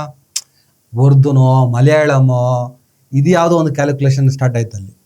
ಆಮೇಲೆ ಸಿದ್ದು ಬಳಗ, ಸಿದ್ದರಾಮಯ್ಯನವರ ಪಾತ್ರ, ಇನ್ನಿತರ ಅಂಶಗಳು ಕೂಡ ಚರ್ಚೆ ಆಯಿತು. ಸಿದ್ದರಾಮಯ್ಯನವರು ಮಾಜಿ ಆದರು, ಹಾಲಿ ಇರುವಂಥ ವ್ಯಕ್ತಿ ಅತ್ಯಾಪ್ತ, ಈಗ ಅವರ 2ನೇ ಮಗ ನಲ್ಪಡಿ ಮದುವೆ ಹೋಗಿದ್ದಾರೆ ಈಗ CM ಅಲ್ಲಿಗೆ. ಆ ಮಟ್ಟಿಗೆ 2ನೇ ಮದುವೆ ಹೋಗುವಷ್ಟು ಬಾಂಡಿಂಗ್ ಇಟ್ಕೊಂಡಿದ್ದಾರೆ. ಇಷ್ಟೊಂದು ಬಾಂಡಿಂಗ್ ಇರುವಂಥ, ಮತ್ತು ಅವ್ರ ಸರ್ಕಲ್ ಭಾಳ ಚೆನ್ನಾಗಿ ಗೊತ್ತಿದೆ, BD ಇದೆ. ಇವತ್ತು ಬೆಂಗಳೂರು ಯಾರ ಕೈಲಿದೆ ಅಂದರೆ ಕೃಷ್ಣ ಬೈರೇಗೌಡರ ಕೈಲಿದೆ, DK ಕೈಲಿದೆ, ಹ್ಯಾರಿಸ್ ಕೈಲಿದೆ. ಇಡೀ ಬೆಂಗಳೂರು 3 ಜನರ ಕೈಲಿದೆ ಇವತ್ತು ದೊಡ್ಡ ಪ್ರಮಾಣದಲ್ಲಿ. ಏನು BD ಅನ್ನೋದು ಸಣ್ಣ ಜವಾಬ್ದಾರಿ, ದೊಡ್ಡ ಜವಾಬ್ದಾರಿನೇ. ಆದ್ರೂ ಒಂದ್ಸಲ ಮಂತ್ರಿ ಆಗ್ಬೇಕು ಅನ್ನೋ ಆಸೆ ಹ್ಯಾರಿಸ್ ಇರೋದು ನನಗೆ ಗೊತ್ತಿದೆ, ನನಗೆ ವೈಯಕ್ತಿಕವಾಗಿ ಗೊತ್ತಿದೆ. ಏನು ಸರ್ ನೀವು ಏನು ಮಂತ್ರಿನೇ ಆಗಲ್ವಲ್ಲ ಅಂತ ನಾವು ಕೂಡ ಕೇಳಿದ್ದೀವಿ. ಆವಾಗ ನೋಡೋಣ ನಮಗೂ ಟೈಮ್ ಬರ್ತದೆ ಅಂತ ಹೇಳ್ಬಿಟ್ಟು. ಯಾಕಂದರೆ ಒಂದು ಕ್ಷೇತ್ರ ಅಂತ ಬಂದಾಗ ಆ ಕ್ಷೇತ್ರದ ಜನರಿಗೆ ಇವರು ಉತ್ತರದಾಯ ಆಗಿರ್ತಾರೆ. ಏನು ಸರ್ 4 ಸಲ MLA ಆಗಿದ್ದಾರೆ ಸರ್ ನಮ್ಮ ಕ್ಷೇತ್ರದಿಂದ, ಏನು ಸರ್ ನೀವು ಮಿನಿಸ್ಟರ್ ಆಗಲ್ಲ, ಒಂದು ಈಗೋ ಕೂಡ ಇರ್ತದೆ, ಇಲ್ಲಿ ಒಂದು ಅಸ್ತಿತ್ವದ ಪ್ರಶ್ನೆ ಕೂಡ ಆಗಿರ್ತದೆ. ಏನಾದ್ರು ಒಂದ್ಸಲ CM ಆಗ್ಬೇಕು ಅನ್ನೋ DKಗೆ ಆಸೆ ಇತ್ತು. Is very good administrator. DK Shivakumar ಮಾಡ್ತಾರೆ ಕೆಲಸ ನೋಡಿದ್ರೆ ಭಾಳ ಖುಷಿ ಆಗ್ತಿದೆ ನನಗೆ. ಕತೆಗಳೇ ಇಲ್ಲ, ಬರೀ ಸಿದ್ಧಾಂತ ಮಾತಾಡ್ಕೊಂಡು ಹೋಗ್ತಿಲ್ಲ. ಡೆವಲಪ್ಮೆಂಟು, ಫುಟ್ಪಾತು, ಆಮೇಲೆ ಪಾರ್ಕಿಂಗು, ಇನ್ನಿತರ ಅಂಶಗಳು. ಕೇಳಿದ್ರೆ ಇಮಿಡಿಯೇಟ್ಲಿ ಇನ್ಫಾರ್ಮ್ ಮಾಡಿ ಅಂತ ಹೇಳೋದು, ಅದು ಒಂದು ತಮಾಷೆ ಆಯ್ತು. ಯಾವನಾದ್ರು 10 ರೂಪಾಯಿ ಲಂಚ ಕೇಳಿದ್ರೆ ಫೋನ್ ಮಾಡಿ ಅಂತ, 10 ರೂಪಾಯಿ ಕೇಳಿದ್ರೆ ಮಾತ್ರ ಫೋನ್ ಮಾಡ್ಬೇಕು, ಕೋಟಿ ಕೇಳಿದ್ರೆ ಮಾಡ್ಬೇಕಂತೇನಿಲ್ಲ ಅಂತ ಹೇಳ್ಬಿಟ್ಟು ತಮಾಷೆ ಮಾಡಿದ್ರು. ಅದೇನೇ ಟ್ರೋಲ್ ಟ್ರೋಲರ್ಸಿಗೆ ನಿಮ್ಗೂ ನಮಗೂ ಬಿಡ್ತಾರ. ಸೊ ನಾವು ಏನಂದ್ರೆ ಹ್ಯಾರಿಸು ಈ ವಿಚಾರದಲ್ಲಿ ಹಿನ್ನಡೆ ಅನುಭವಿಸಿದ್ರ, ಅಥವಾ ಅವ್ರಿಗೂ ಕೂಡ ಇದೇನು ನೀವು ಹೇಳೋದಲ್ಲ, ಈ ರೌಂಡ್ ಟೇಬಲ್ ಡಿಸ್ಕಷನ್ ಒಳಗಡೆ ಅವ್ರು ದೂರ ನಿಂತರ, ಅಥವಾ ಕಮ್ಯುನಿಟಿ ಲೀಡರ್ ಆಗಿ ಹ್ಯಾರಿಸ್ ಮೇ ಬಿ ಇಡೀ ಸ್ಟೇಟಲ್ಲಿ ಕನ್ವಿನ್ಸ್ ಇದ್ದಾರಾ ಇಲ್ಲ ಅಂತ ನನಗೂ ಕ್ಲಾರಿಟಿ ಇಲ್ಲ. ಯಾಕಂದ್ರೆ ಅವ್ರ ಕ್ಷೇತ್ರದಲ್ಲಿ ಅವರು ಹೀರೋನೇ ಆಗಿದ್ದಾರೆ. ಆದರೆ ಇಡೀ ಸ್ಟೇಟಿಗೆ ತೊಗೊಂಡ್ರೆ ಹ್ಯಾರಿಸ್ ಅವ್ರನ್ನ ಅಷ್ಟು ಕನ್ಸಿಡರ್ ಬಂದು. ಜಮೀರ್ ಅಹಮದ್ ಹ್ಯಾರಿಸ್ ಬಂದು ಯಾರಪ್ಪ ಅಂದರೆ ಜಮೀರ್ಗೆ ಒಂದು ಮಾಸ್ ಸ್ಟೇಡ್ ಇದೆ, ಹ್ಯಾರಿಸ್ಗೆ ಅದಿಲ್ಲ. ಮೇ ಬಿ ಲಾಬಿ ಮಾಡೋದ್ರಲ್ಲಿ ಕೇರಳ ಲಾಬಿ ಮಾಡಿ ಅಂದ್ರೆ ಅಂತೆ, ಕೇರಳ ಲಾಬಿ ಮಾಡೋದಕ್ಕೆ ಮೂಲನೇ ಅಲ್ಲಿ, ಅವ್ರು ಹುಟ್ಟಿದ ಭದ್ರಾವತಿ, ಬಟ್ ಹೆಂಗೆ ತೊಗೊಂಡಿದ್ರು ಮೂಲ ಅಲ್ಲಿ. ಏನು ಲಾಬಿ ಮಾಡೋದು? 2ನೇ ಪಟ್ಟಿ ಬಿಡುಗಡೆ ಆಗೋ ಟೈಮಲ್ಲಿ ನಮ್ಗೆ ಈ ಸಲ ಆಗ್ತದಲ್ಲ ಅಂತ ಕೇಳಿದಾಗ ನೀವು ಸ್ವಲ್ಪ ಕೇರಳ ಲಾಬಿ ಮಾಡಿದ್ರು ಅಂದ್ರಂತೆ. ಪರಿಸ್ಥಿತಿ ಲಾಬಿ ಗೀಬಿ ಕಂಪೇರ್ ಟು ತನ್ವೀರ್ ಆಗಲಿ ಇನ್ನೊಬ್ರು ಅವ್ರದ್ದು ಹುಡುಗರು ಒಂಚೂರು ಗಲಾಟೆ ಮಾಡ್ಕೊಂಡ್ರು. ಹ್ಯಾರಿಸ್ ಗಲಾಟೆ ಜೋರು ಮಾಡಬೇಕಾಗಿತ್ತು. ಅಟ್ಲೀಸ್ಟು ಹ್ಯಾರಿಸ್ಸು ಕ್ಷೇತ್ರದಿಂದ ಆದರೂ ಒಂದಿಷ್ಟು ಜನ ಪ್ರೊಟೆಸ್ಟ್ ಮಾಡಬೇಕಾಗಿತ್ತು. ಅದು ಮಾಡ್ದಂಗೆ ಇವ್ರು ತಡೆದ್ರೋ ಅಥವಾ ಅವರಿಗೆ ಆಸಕ್ತಿ ಇಲ್ವೋ, ನಿಮಗೇನು ಅನಿಸುತ್ತೆ ಅಂತ? ನನಗೆ ಪಕ್ಷದ ಲಾಯಲ್ಟಿ ಅವರಲ್ಲಿದೆ ಅಂತ ನನಗೆ ಅನ್ಸುತ್ತೆ. ಶಿಸ್ತಿನ ರಾಜಕಾರಣ ಅಷ್ಟೇ. ಪಕ್ಷದ ಲಾಯಲ್ಟಿ, ಪಕ್ಷ ಏನ್ ಡಿಸೈಡ್ ಮಾಡಿದ್ರು I am fine with it. ನೀವು ಹೇಳ್ದಂಗೆ ಆಸೆ ಇರುತ್ತೆ, ಅವರು ನಮ್ಮ leader, there is no doubt about it, but is loyal to the party. CM ಹೇಳಿದ್ದಾರೆ ನಾನು ಲಾಯಲ್ ಆಗಿದ್ದೀನಿ ಅಂತ ಸುಮ್ಮನಾಗಿದ್ದಾರೆ ಅಂತ ಅನ್ಸುತ್ತೆ. But when it comes to Rizwan Arshad, ನನಗೆ ಪರ್ಸ್ನಲಿ ಅನ್ಸೋದು, ಮೊದಲೇ ಚರ್ಚೆ ಇತ್ತು ಯೂತ್ಸಿಗೆ ನಾವು ಅವಕಾಶ ಕೊಡ್ತೀವಿ. ರಿಜ್ವಾನ್ ಅರ್ಷದ್ ಅವರು ಗ್ರಾಸ್ ರೂಟ್ ಇಂದ ಬಂದವರು, ಯೂತ್ ಕಾಂಗ್ರೆಸ್ ಇಂದ ಬಂದವರು. ಮೇ ಬಿ ಅವ್ರಿಗೆ ಅದರಿಂದ ಅಪರ್ಚುನಿಟಿ ಸಿಕ್ಕಿದೆ ಅಂತ ಅನ್ಸುತ್ತೆ. Educated, sensible. ನೀವು ಹಂಗ್ ತಾಳಕ್ ಹೋದ್ರೆ ಜಮೀರ್ ಅವರು 2007 ಪಕ್ಷಕ್ಕೆ ಬಂದಿದ್ದು. ಹ್ಯಾರಿಸ್ ಮೂಲ ಕಾಂಗ್ರೆಸ್. ನೋಡಿ ಅಲ್ವಾ? ಹಂಗಾದ್ರೆ ಹ್ಯಾರಿಸ್ ಅವರು ಎಷ್ಟು ಗಲಾಟೆನೋ ಹೋರಾಟನ ಮಾಡಿಸ್ಬೋದಿತ್ತು. ರಕ್ತಪಾತ, ರಾಜಕಾರಣದ ರಕ್ತಪಾತ ಮತ್ತೆ ಆಮೇಲೆ ತನ್ವೀರ್ ಸೇಠ್, ಇನ್ಕ್ಲೂಡಿಂಗ್ ತನ್ವೀರ್ ಸೇಠ್ ಅವರು ಎಜುಕೇಶನ್ ಮಿನಿಸ್ಟರ್ ಆಗಿದ್ದಾಗ ಲಾಸ್ಟ್ ಟೈಮ್ ಚಿಂತನ್ ನಮ್ಮ ಜಿಲ್ಲೆ ಕಡೆ ನೀವು ಪ್ರೈಮರಿ ಸ್ಕೂಲ್ ಟೀಚರ್ಸಿಗೆ ಮಾತಾಡಿಸಿ, ತನ್ವೀರ್ ಸೇಠ್ ಅವರಂತ ಎಜುಕೇಶನ್ ಮಿನಿಸ್ಟರ್ ಇಲ್ಲ, ಅವರು ಆಗ್ಬೇಕಿತ್ತು, ಈಗಲೂ ಹೇಳ್ತಾರೆ. And he deserves it. Yes, ಕೆಲವು ನಾಯಕತ್ವ ಏನಾಗುತ್ತೆ, ಕೆಲವೊಂದು ರೀತಿಯ ಲಾಬಿ ಮಾಡೋದ್ರಲ್ಲಿ ಸೋಲ್ತವೆ ಅಂತ. ನಿಮಗೆ ಕೊಡೋದೇ ಇಲ್ಲ ಅಂತ ದೂರ ಇಟ್ಟಾಗ ಯಾವ ಸ್ವಿಚ್ ಒತ್ತಿದ್ರೆ ಯಾವ ಲೈಟ್ ಆನ್ ಆಗುತ್ತೆ ಅನ್ನೋ ಕ್ಲಾರಿಟಿ ಕೆಲವ್ರಿಗೆ ಇರಲ್ಲ. ಆ ಕಾರಣಕ್ಕೆ ಇವರೆಲ್ಲ ವಂಚಿತರಾಗ್ತಾರೆ ಅಂತ ಕೇಳ್ಪಟ್ಟೆ. ನಾವು ಹಿಂದೆ ಒಂದ್ಸಲ ಉಲಮಗಳನ್ನು ಪ್ರಶ್ನೆ ಮಾಡಿದಾಗ, ಉಲಮಗಳಿಗೆ ರಾಜಕಾರಣ ಬೇಡ ಅಂತ ನೀವು ಹೇಳಿದ್ರಿ. ಕಲ್ಲಡ್ಕ ಪ್ರಭಾಕರ್ ಭಟ್ ವಿಚಾರದಲ್ಲಿ ಒಂದು ಪ್ರಶ್ನೆನ ಮಾಡಿದಕ್ಕೆ ನಮ್ಮನ್ನು ಪಾಪ ಕೆಲವರು ಪ್ರಶ್ನೆ ಮಾಡಿದ್ರು. ಅದರ ಬಗ್ಗೆ ನಾವೆಲ್ಲ ಪಾಪ ಹುಡುಗರು ಮಾಡಿದ್ರು. ಉಲಮಗಳಿಗೆ ರಾಜಕಾರಣ ಬೇಡ, ಉಲಮಗಳು ಕೆಲವು ರೀತಿಯಲ್ಲಿ ಕೆಲವರು ಸಂದರ್ಭದಲ್ಲಿ ಒತ್ತಡಗಳನ್ನು ಹೇರಬೇಕು. ಹೇಗೆ ಲಿಂಗಾಯತರ ಸಮಸ್ಯೆ ಬಂದಾಗ ಲಿಂಗಾಯತ ಸ್ವಾಮಿ, ಹೇಗೆ ಒಕ್ಕಲಿಗರ ಸಮಸ್ಯೆ ಬಂದಾಗ ಒಕ್ಕಲಿಗರ ಸ್ವಾಮೀಜಿ, ಹೇಗೆ ಕುರುಬರ ಸಮಸ್ಯೆ ಬಂದಾಗ ಆ ಸ್ವಾಮೀಜಿಗಳು, ಆ ಸಮುದಾಯಗಳನ್ನ ಪ್ರತಿನಿಧಿಸುವ ಸ್ವಾಮೀಜಿಗಳು ಪ್ರಭಾವವನ್ನು ಬೀರ್ತಾರೋ, ಒತ್ತಡವನ್ನು ಹೇರ್ತಾರೋ. ಒಂದ್ಸಲ ಯಡಿಯೂರಪ್ಪನ ಪಕ್ಕದಲ್ಲಿ ಕೂರಿಸ್ಕೊಂಡು ಒಬ್ಬ ಸ್ವಾಮೀಜಿ, ಲಿಂಗಾಯತ ಸ್ವಾಮೀಜಿ, ನಮ್ಮ ಸಮುದಾಯ ನಿಮ್ಮ ಕೈ ಬಿಡುತ್ತೆ ಅಂದ್ಬಿಡ್ತಾರೆ. ದೊಡ್ಡ ಸ್ಟೇಟ್ಮೆಂಟು. ಯಡಿಯೂರಪ್ಪ ಹಿಂಗೆ ತಪ್ಪಿಬ್ಬಾಗಿ ಎದ್ದು ಬಿಡ್ತಾರೆ. ಬಸವರಾಜ ಬೊಮ್ಮಾಯಿ ಸಮಾಧಾನ ಮಾಡ್ತಾರದು. ಆ ಥರ ಒತ್ತಡಗಳನ್ನು ಹೇರಿದಾಗ ಆ ಸಮುದಾಯಕ್ಕೆ ಪದೇ ಪದೇ ಎದುರಾಗುವಂಥ ಈ ಸಣ್ಣ ಪುಟ್ಟ ಸಮಸ್ಯೆಗಳು, ಸಂಕಟಗಳು ನಿವಾರಣೆ ಆಗ್ತವೆ. ನಾವು 92% ಓಟ್ ಹಾಕಿದ್ದೇವೆ, ಮುಂದಿನ ಬಾರಿ ನಾವು ನಿಮ್ಮ ಕೈ ಬಿಡುತ್ತೇವೆ, ನಮ್ಮ ಲೀಡ್ರಿಗೆ ನೀವು ಅನ್ಯಾಯ ಮಾಡಿದ್ರಿ, ಇದು ವರ್ಕೌಟ್ ಅಲ್ಲ. ಓವರಾಲ್ ಸಮುದಾಯಕ್ಕೆ ಅನ್ಯಾಯ ಆದಾಗ ಪ್ರಭಾವ ಬೀರುವಂಥ ಕೆಲಸವನ್ನು ಮಾಡಬೇಕಾಗ್ತದೆ. ಅದೇ ರೀತಿ ನನಗೆ ಸಚಿವ ಸ್ಥಾನ ಬೇಕು, ಇನ್ನೊಂದು ಸ್ಥಾನಮಾನ ಬೇಕು ಅಂದಾಗ ಆ ವರ್ಗ, ನೀವು ಹೇಳಿದ್ರಿ ರಾಜಕಾರಣಿಗಳಿಗಿಂತ ಮೇಲ್ಮಟ್ಟದಲ್ಲಿ ನಿಂತವನು ಗುಲಾಮ, ಸ್ವಾಮಿ, ಮಠದ ಮಾತನ್ನು ಮೀರ್ ನಡೆಯಲ್ಲ, DK ಆಗಲಿ ಯಾರೇ ಆಗಲಿ, ಆ ಲೆವೆಲಿಗಿದೆ. ಅದೇ ಥರ ಮಸೀದಿ ಮಾತನ್ನು ಕೂಡ ಮೀರಿ ನಡೆಯಂತೆ ನೋಡಿಕೊಳ್ಳುವಂಥ ಜವಾಬ್ದಾರಿ ನಿಮ್ಮ. ಅಲ್ಲ, ನಾನೇನ್ ಹೇಳ್ತಾ ಇರೋದು, ಉಲೇಮಾಗಳು ರಾಜಕಾರಣಿಗಳಿಂದ ದೂರ ಇರಬೇಕು, ರಾಜಕಾರಣದಿಂದ ಅಲ್ಲ. ರಾಜಕಾರಣಿಗಳಿಂದ ಈಗ ಏನಾಗಿದೆ ಅಂದ್ರೆ ಚಿಂತನೆ, ನಂಬರ್ ಒಂಚೂರು ಏನೋ ಕೊಡಿ ಮಾಡಿ ಅಂತ ಹೇಳೋ ತರ ಇರ್ಬೇಕಷ್ಟೇ. ಅಷ್ಟೇ. ಅವ್ರ ಜೊತೆ ರಾಜಕಾರಣಿಗಳು ಉಲೇಮಾಗಳ ಹತ್ರ ಸಜೆಷನ್ಸ್ ತಗೋಬೇಕು. ಸಜೆಷನ್ ತಗೊಂಡು ಕೆಲಸ ಹೊರತು ಉಲೇಮಾಗಳು ರಾಜಕಾರಣಿಗಳ ಹಿಂದೆ ಹೋಗ್ಬಾರ್ದು ಅಂತ. ಹಿಂದೆ ಹೋಗ್ಬಿಟ್ಟು ದೇಕೋ ದೇಕೋ ಶೇರಾಯ ಹಾಡಿಗೆ ಆ ರೀಲ್ಸ್ ಒಳಗಡೆ ಬರಬಾರ್ದು ಅಂತ. ಅಷ್ಟೇ. ಆ ರೀಲ್ಸ್ ಅಲ್ಲಿ ನೀವು ಕಾಣಿಸ್ಬೇಡಿ ಅಷ್ಟೇ. ಯಾಕಂದ್ರೆ ವ್ಯಕ್ತಿಗತವಾಗಿ ನಿಮಗೆ ಬೆಲೆ ಇಲ್ಲದೆ ಇರ್ಬೋದು, ಆದ್ರೆ ನೀವು ಹಾಕುವಂತ ಡ್ರೆಸ್ಸಿಗೆ, ಆ ಪೋಷಾಕಿಗೆ ಬೆಲೆ ಇದೆ, ನಿಮ್ಮ ಅಧ್ಯಯನಕ್ಕೆ ಬೆಲೆ ಇದೆ. ನೋಡಿ, ಈಗ ಹಜ್ ಕಮಿಟಿಯಲ್ಲಿ ಉಲೇಮಾಗಳ ಪಾತ್ರ ವಿಪರೀತ ಇರುತ್ತೆ. ಹಜ್ ಹೇಗ್ ಮಾಡ್ಬೇಕು, ಉಮ್ರಾ ಹೇಗ್ ಮಾಡ್ಬೇಕು ಅಂತ ಉಲೇಮಾಗಳು ತುಂಬಾ ಚೆನ್ನಾಗಿ ಗೊತ್ತಿರುತ್ತೆ. ಆಮೇಲೆ ಅಲ್ಲಿ ಅರಬ್ಬಿ ಲ್ಯಾಂಗ್ವೇಜ್, ಒಂದಿಷ್ಟು ಉಲೇಮಾಗಳು ಬೆಂಗಳೂರಲ್ಲಿ ಅರಬ್ಬಿ ಕೂಡ ಮಾತಾಡ್ತಾರೆ. ಅಂತವ್ರನ್ನ ಕರೆಸಿ ಅಲ್ಲಿ ನೀವು ಬಳಸ್ಕೊಳ್ಳಿ, ಟ್ರೈನಿಂಗ್ ಕೊಡ್ಸಿ, ಅಥವಾ ವಾಲಂಟಿಯರ್ಸು ಹಜ್ಜಿಗೆ ಗೈಡೆನ್ಸ್ ಮಾಡಕ್ಕೆ ಕಳಿಸ್ತಾರೆ ಹಾಜಿಗಳ ಜೊತೆ, ಅಂತವ್ರಿಗೆ ಕಳಿಸಿ. ಏನಾಗುತ್ತೆ ಗೊತ್ತಾ, ನೀವು ಹಜ್ ಕಮಿಟಿ ಅಧ್ಯಕ್ಷರು ಅಂತ ಅನ್ಕೊಳ್ಳಿ, ನಿಮ್ಮ ಆಪ್ತರನ್ನ ಫ್ರೀ ಹಜ್ಜಿಗೆ ನೀವು ಕಳ್ಸೋದು ಟ್ರೇನಿ ಆಗಿ.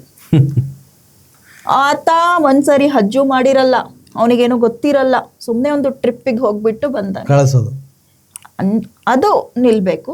ಉಲೇಮಾಗಳಿಗೆ ಕರ್ಸಿ ಟ್ರೈನಿಂಗ್ ಕೊಡ್ಸಿ, ಗೊತ್ತಿರೋರ್ಗೆ. ಗೊತ್ತಾಯ್ತು ಅದೆಲ್ಲ ಹೆಂಗೆಲ್ಲ ಉಪಯೋಗ ಮಿಸ್ಯೂಸ್ ಆಗುತ್ತಂತ. ಯಾರ್ಯಾರೋ ಹೋಗ್ತಾರೆ, ಹಣ ಭಯ ಅನ್ಕೊಂಡಾರಲ್ಲ ಹೋಗೋರೆಲ್ಲ ನಾವು ನೋಡಿದ್ದೀವಿ. ಆಮೇಲೆ ಮೊನ್ನೆ DK ಶಿವಕುಮಾರ್ ಹೇಳಿದ್ರು, ಈ ರಾಜ್ಯೋತ್ಸವ ಪ್ರಶಸ್ತಿ ವಿಚಾರಕ್ಕೆ ಈ ಒಂದು ಖಾಸಗಿ ಚಾನಲಲ್ಲಿ ಒಂದು ಪ್ರೋಗ್ರಾಮ್ ಆಗ್ತೈತಿ, ಅದು ವರ್ಷದ ಕನ್ನಡಿಗ ಅಂತ ಏನೋ ಮಾಡ್ತಾ ಇದ್ರು. ಒಂದಿಷ್ಟು ಜನ ಸಾಧನೆ ಮಾಡಿದಂಥ ಅಂಗವಿಕಲರಿಗೆ ಒಬ್ಬರು ಹೆಣ್ಮಗಳನ್ನ ಗುರುತಿಸಿ ಅವ್ರ ಪ್ರಶಸ್ತಿ ಕೊಟ್ಟಾಗ DK ಶಿವಕುಮಾರ್ ಹೇಳಿದ್ರು, ನೋಡಿ ಇವೆಲ್ಲ ನಮ್ಮ ಗಮನಕ್ಕೆ ಬರಲ್ಲ, ನಮ್ಮಲ್ಲೂ ರಾಜ್ಯೋತ್ಸವ ಪ್ರಶಸ್ತಿ ಅಂತಿದೆ, ಅದಕ್ಕೆ ಬರೋ ಇನ್ಫ್ಲುಯೆನ್ಸರ್ ರೆಕಮೆಂಡ್ ನೋಡ್ಬೇಕು, ಇವನಿಗೆ ಕೊಡಿ ಅಂತ. ಇಂಥ ಕಾರ್ಯಕ್ರಮಗಳೆಲ್ಲ ನಮಗೆ ಯಾರನ್ನ ಗುರುಸ್ಬೇಕು ಅನ್ನೋಂಥ ಕ್ಲಾರಿಟಿ ಸಿಗುತ್ತೆ. DK ನೋಡಿ ಏನೊಂದು ಮಾಡಿಬಿಡ್ತಾರೆ. ಅದ್ರ ಬಗ್ಗೆ ನನಗಂತೂ ಇವತ್ತು ಮಾತಾಡಿದ್ದೀವಿ ನಾವು, ಪಾಡ್ಕಾಸ್ಟ್ ನಾಳೆ ಹೋಗ್ತದೆ. ಸೊ ಹಾಗೆ ಎಲ್ಲ ಕ್ಷೇತ್ರಗಳಲ್ಲೂ, ಹಜ್ಜಲ್ಲೂ, ವಕ್ಫಲ್ಲೂ, ರಾಜ್ಯೋತ್ಸವದಲ್ಲೂ ಎಲ್ಲದರಲ್ಲೂ ನಿಮಗೆ ಬೇಕಾದವರು ನೀವೇ ಸೆಲೆಕ್ಟ್ ಮಾಡೋದು. ನಿಮ್ಮ ಫ್ರೆಂಡ್ ಮಗ, ನಿಮ್ಮ ಚಿಕ್ಕಪ್ಪನ ಮಗ, ನಿಮ್ಮ ದೊಡ್ಡಪ್ಪನ ಮಗ, ಬರೀ ನಿಮ್ಮ ಕ್ಷೇತ್ರದವರು ಇಂಥವ್ರು ಸೆಲೆಕ್ಟ್ ಮಾಡಿ ಕಳಿಸಿದ್ರೆ ಇಡೀ ರಾಜ್ಯದಲ್ಲಿರುವಂತಹ ನಿಜವಾದ ಹಕ್ಕುದಾರ, ಆಕಾಂಕ್ಷಿ ಹೋಗ್ಬೇಕು ಅಂತ ಹೇಳ್ಬಿಟ್ಟು ಹಪಾಪಿಸ್ತಿರುವಂತಹ ಒಬ್ಬ ಬಡ ಮುಸಲ್ಮಾನ ಏನು ಮಾಡಬೇಕು? ಬಹಳ ದೊಡ್ಡ ಅನ್ಯಾಯ ಅಲ್ವಾ ಇದು? ನೀವು ಯಾಕೆ ನೋಡಿ, ನಾವು ಇಷ್ಟು ಚರ್ಚೆ ಮಾಡಿದ್ವಿ, ಇಷ್ಟು ನಾಯಕತ್ವ ಚರ್ಚೆ ಮಾಡಿದ್ವಿ. ತನ್ವೀರ್ ಸೇಠ್ ಓಕೆ, ಅವರು ಇರಲಿ. Saleem Ahmed is good man, ಅವ್ರ ಬಗ್ಗೆ ನಾವು ಮಾತಾಡಿದ್ರೆ ಸಾಫ್ಟಾಗಿ ಭಾಳ ವಿದ್ಯಾರ್ಥಿ ದೆಸೆಯಿಂದ ಪಕ್ಷದಲ್ಲಿ ಕೆಲಸ ಮಾಡ್ಕೊಂಡು ಬಂದಂಥ ಸಲೀಂ ಅಹಮದ್ ಇವತ್ತು ಸ್ಪೀಕರ್ ಆಗಿದ್ದಾರೆ. SM ಕೃಷ್ಣ ಕೂಡ ಸ್ಪೀಕರ್ ಆಗಿದ್ರು, ಅದಾದ್ಮೇಲೆ ಮುಖ್ಯಮಂತ್ರಿ ಆದರು. ಮುಸಲ್ಮಾನ ಸಮುದಾಯದಿಂದ ಯಾರು ಮುಖ್ಯಮಂತ್ರಿ ಆಗಬಾರ್ದು ಅಂತ ಚರ್ಚೆ ಬಂದಾಗ RSS BJP ಲೋಕ ತಮಾಷೆ ಲೇವಡಿ ಮಾಡ್ಬೋದು. ಆದರೆ ವಿಚಿತ್ರ ಅಂದರೆ ಇದೇ ಒಬ್ಬ ಮುಸ್ಲಿಂ MLA ನಾನು ಕೇಳ್ತೀನಿ, ಸರ್ ನೆಕ್ಸ್ಟ್ CM ನೀವು ಅಂದೆ. ನಗಾಡಿದ್ರು ಸೂಪರ್. ಯಾಕೆ ಸರ್ ನಗ್ತೀರಾ ಅಂದಾಗ, ಸುಮ್ಮನೆ CM ಅಂತೆ, ಅದೆಲ್ಲ ಆಗ್ತದೆ ನಮಗೆ ಅಂತ. ನೋಡಿ, ಒಬ್ಬ ಮುಸ್ಲಿಂ ನಾಯಕತ್ವಕ್ಕೆ CM ಆಗ್ತಾನೋ ಬಿಡ್ತಾನೋ ಗೊತ್ತಿಲ್ಲ, ನೀವು CM ಆಗಬೇಕು ಅಥವಾ ಆಗಲ್ವ ಅಂತ ಕೇಳಿದ್ರೇ ತನ್ನನ್ನು ತಾನೇ ತಮಾಷೆ ಮಾಡ್ಕೊಂಡು ನಗುವಷ್ಟರ ಮಟ್ಟಿಗೆ ಆತ ಕೂಗ್ ಹೋಗಿದ್ದಾನೆ ಲೋಕದಲ್ಲಿ. ಅದಕ್ಕೆ ಕಾರಣ ಏನು ಅಂದರೆ, ನಾವು ಇಷ್ಟು ಮಾತಾಡಿದ್ವಲ್ಲ, ಅವರವರ ಕ್ಷೇತ್ರ ಅವರವರ ಜವಾಬ್ದಾರಿಯಲ್ಲಿ ಅವ್ರು ಕೆಲಸ ಮಾಡ್ಕೊಂಡು ಬಂದಿದ್ದಾರೆ. ನನ್ನ ಗ್ರಹಿಕೆ ಅದು ನಿಜಾನೇ ಇರ್ಬೋದು, ಸುಳ್ಳಿರ್ಬೋದು. UT ಖಾದರ್ ಅವ್ರಿಗೆ ಏನೇ ಕೆಲಸ ಕೊಟ್ಟರೆ ಅದು ಅದ್ಭುತವಾಗಿ ಮಾಡ್ತಾರೆ, ಅಚ್ಚುಕಟ್ಟಾಗಿ ಮಾತಾಡ್ತಾರೆ. ಪೊಲಿಟಿಕಲ್ ಆ್ಯಂಗಲ್ಲು, ಪೊಲಿಟಿಕಲ್ ಸ್ಟ್ರಾಟಜಿ, ಕ್ಷೇತ್ರದ ಒಳಗಡೆ ಅದೇನೇ ಲೆಕ್ಕಾಚಾರ ಇರ್ಬೋದು. ಅವ್ರು ಬಿಡಿ ಅಲ್ಲೆಲ್ಲ ಹಿಂದೂ ನಾಯಕರ ಜೊತೆಗೆ ಕಾಣಿಸ್ತಾರೆ ಅಂತ ಒಂದು ಸ್ಟೇಟ್ಮೆಂಟ್ ಕೊಟ್ಟ ನಾನು ಹೇಳಿದ್ದು ಒಂದ್ಸಲ. ಒಳ್ಳೆ ಕಥೆ ಇದು. ಒಂದು ಕ್ಷೇತ್ರದ MLA ಅಂದ ಮೇಲೆ ಆತ ಎಲ್ಲಾ ಜನರನ್ನ ಪ್ರತಿನಿಧಿಸಬೇಕು. ಅಲ್ಲಿ ಮಸೀದಿಗೆ ಹೋಗ್ಬೇಕು, ದೇವಸ್ಥಾನಕ್ಕೆ ಹೋಗ್ಬೇಕು, ಚರ್ಚ್ಗೆ ಹೋಗ್ಬೇಕು. ನಾನೊಬ್ಬ ಮುಸಲ್ಮಾನ ಬರೀ ಮಸೀದಿಗೆ ಹೋಗ್ತೀನಿ ಅಂತ ಕೂತ್ರೆ, CT ರವಿ ಬರೀ ದೇವಸ್ಥಾನದಲ್ಲೇ ಕೂರ್ತೀನಿ ಅಂತ ಹೇಳೋ ಸ್ಟೇಟ್ಮೆಂಟ್ ಇದಕ್ಕೇನು ಡಿಫ್ರೆನ್ಸ್ ಇದೆ? ಎಕ್ಸಾಂಪಲ್ ಕೊಟ್ಟೆ, CT ರವಿನ ಹೇಳಿಲ್ಲ. CT ರವಿನೂ ಮಸೀದಿಗೆ ಹಣ ಕೊಟ್ಟಿದ್ದು ನನಗೆ ಗೊತ್ತಿದೆ. ಎಕ್ಸಾಂಪಲ್. ಒಂದು ಕ್ಷೇತ್ರದ MLA ಅಂದ ಮೇಲೆ ಇಡೀ ಕ್ಷೇತ್ರವನ್ನ ನಿಭಾಯಿಸಬೇಕು. ಅಲ್ಲಿ ದೈವ ಇದೆ, ದೇವರಿದೆ, ದರ್ಗಾ ಇದೆ, ಎಲ್ಲದಕ್ಕೂ ಹೋಗ್ಬೇಕಾಗ್ತದೆ. ಅದನ್ನ ಸೆಲೆಕ್ಟಿವ್ ಮಾಡಿ ಟ್ರೋಲ್ ಮಾಡೋದು ಅರ್ಥ ಇಲ್ಲ ಅಂತ ನಾನು ಮಾತಾಡಿದ್ದೀವಿ. ಅವ್ರಿಗೆ ಕೊಟ್ಟ ಜವಾಬ್ದಾರಿಯಲ್ಲಿ ಖಾದರ್ ಒಳ್ಳೆ ಕೆಲಸ ಮಾಡಿದ್ದಾರೆ. ಹ್ಯಾರಿಸ್ ಶಾಂತಿನಗರ ವಿಧಾನಸಭಾ ಕ್ಷೇತ್ರದಲ್ಲಿ ಅವರ ಲಿಮಿಟ್ನಲ್ಲಿ, ಅವರ ಕಾರ್ಯವ್ಯಾಪ್ತಿಯಲ್ಲಿ ಅವ್ರು ಕೆಲಸ ಮಾಡಿದ್ದಾರೆ. BDA ಪಟ್ಟ ಕೊಟ್ಟಿದ್ದಾರೆ. ಆ BDAಲ್ಲಿ ಏನು ಕೆಲಸ ಮಾಡೋಕೆ ಅದು ಮಾಡಿದ್ದಾರೆ. ರಿಜ್ವಾನ್ ಅವ್ರ ಕ್ಷೇತ್ರ ಕೆಲಸ ಮಾಡಿದ್ದಾರೆ, ಇನ್ನೊಬ್ರು ಅವ್ರವ್ರ ಕ್ಷೇತ್ರ ಕೆಲಸ ಮಾಡಿದ್ದಾರೆ. ಅವರವರಿಗೆ ಕೊಟ್ಟ ಜವಾಬ್ದಾರಿಯನ್ನು ನಿರ್ವಹಿಸಿದ್ದಾರೆ. ಜಮೀರ್ ಅಹಮದ್ ಅವರ ಕ್ಷೇತ್ರದಲ್ಲಿ ಅದ್ಭುತ ಕೆಲಸ ಮಾಡಿದ್ದಾರೆ. ಅವ್ರಿವ್ರ ಹೆಲ್ಪು ಯಾವ ಕ್ಷೇತ್ರ ನೋಡಿಲ್ಲ, ಯಾವ ಜಿಲ್ಲೆ ನೋಡಿಲ್ಲ, ಎಲ್ಲರಿಗೂ ಹೆಲ್ಪ್ ಮಾಡಿದ್ದಾರೆ. Okay, compare to others Zameer Ahmed ಸ್ವಲ್ಪ ಅವರ ಕಾರ್ಯವ್ಯಾಪ್ತಿ ತುಂಬಾ ದೊಡ್ಡದಿದೆ. ಕಂಪೇರ್ ಟು ಅದರ್ಸ್ ಜಮೀರ್ ಕರ್ನಾಟಕದ ಮೂಲೆ ಮೂಲೆಗೂ ಗೊತ್ತಿರುವಂಥ ಒಬ್ಬ ಮನುಷ್ಯ.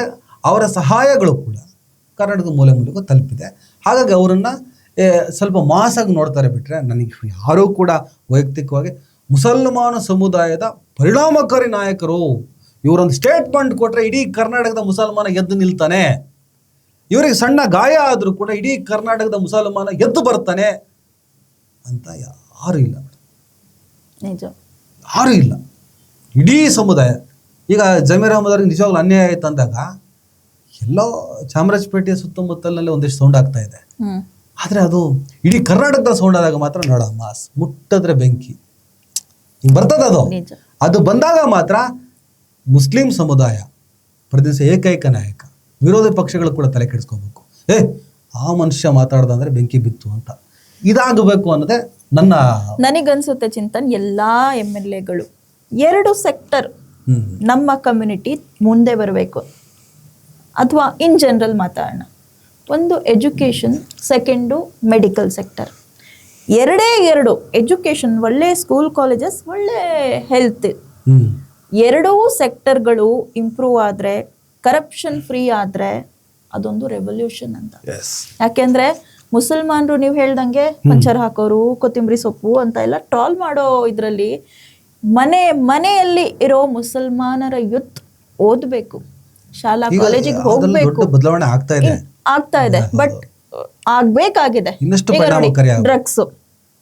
ಡ್ರಗ್ಸ್ ದೊಡ್ಡ ಹಾವಳಿ ಇದೆ ಅದು. ಹಾವಳಿ ಜಾಸ್ತಿ ಹೆಸರು ಎಲ್ಲಿ ಬರೋದು? ಮುಸ್ಲಿಮ್ಸ್ ಏರಿಯಾದಲ್ಲಿ. ಹೌದು, ಇದಕ್ಕೆ ನಮ್ಮ ಲೀಡರ್ಸ್ ಕೆಲಸ ಮಾಡ್ಬೇಕಾಗಿದೆ. ಮಾಡಬೇಕಾಗಿದೆ. ನಮ್ಮ ಹುಡುಗರು ಏನ್ ಮಾಡ್ತಿದ್ದಾರೆ, ಬೆಳಗ್ಗೆ ಎದ್ರೆ ರೀಲ್ಸು, ನಾನು ಎದ್ದೆ, ಕಸ ಗುಡಿಸ್ದೆ, ನೆಲ ಒರೆಸ್ದೆ, ಅಡ್ಗೆ ಮಾಡಿದೆ.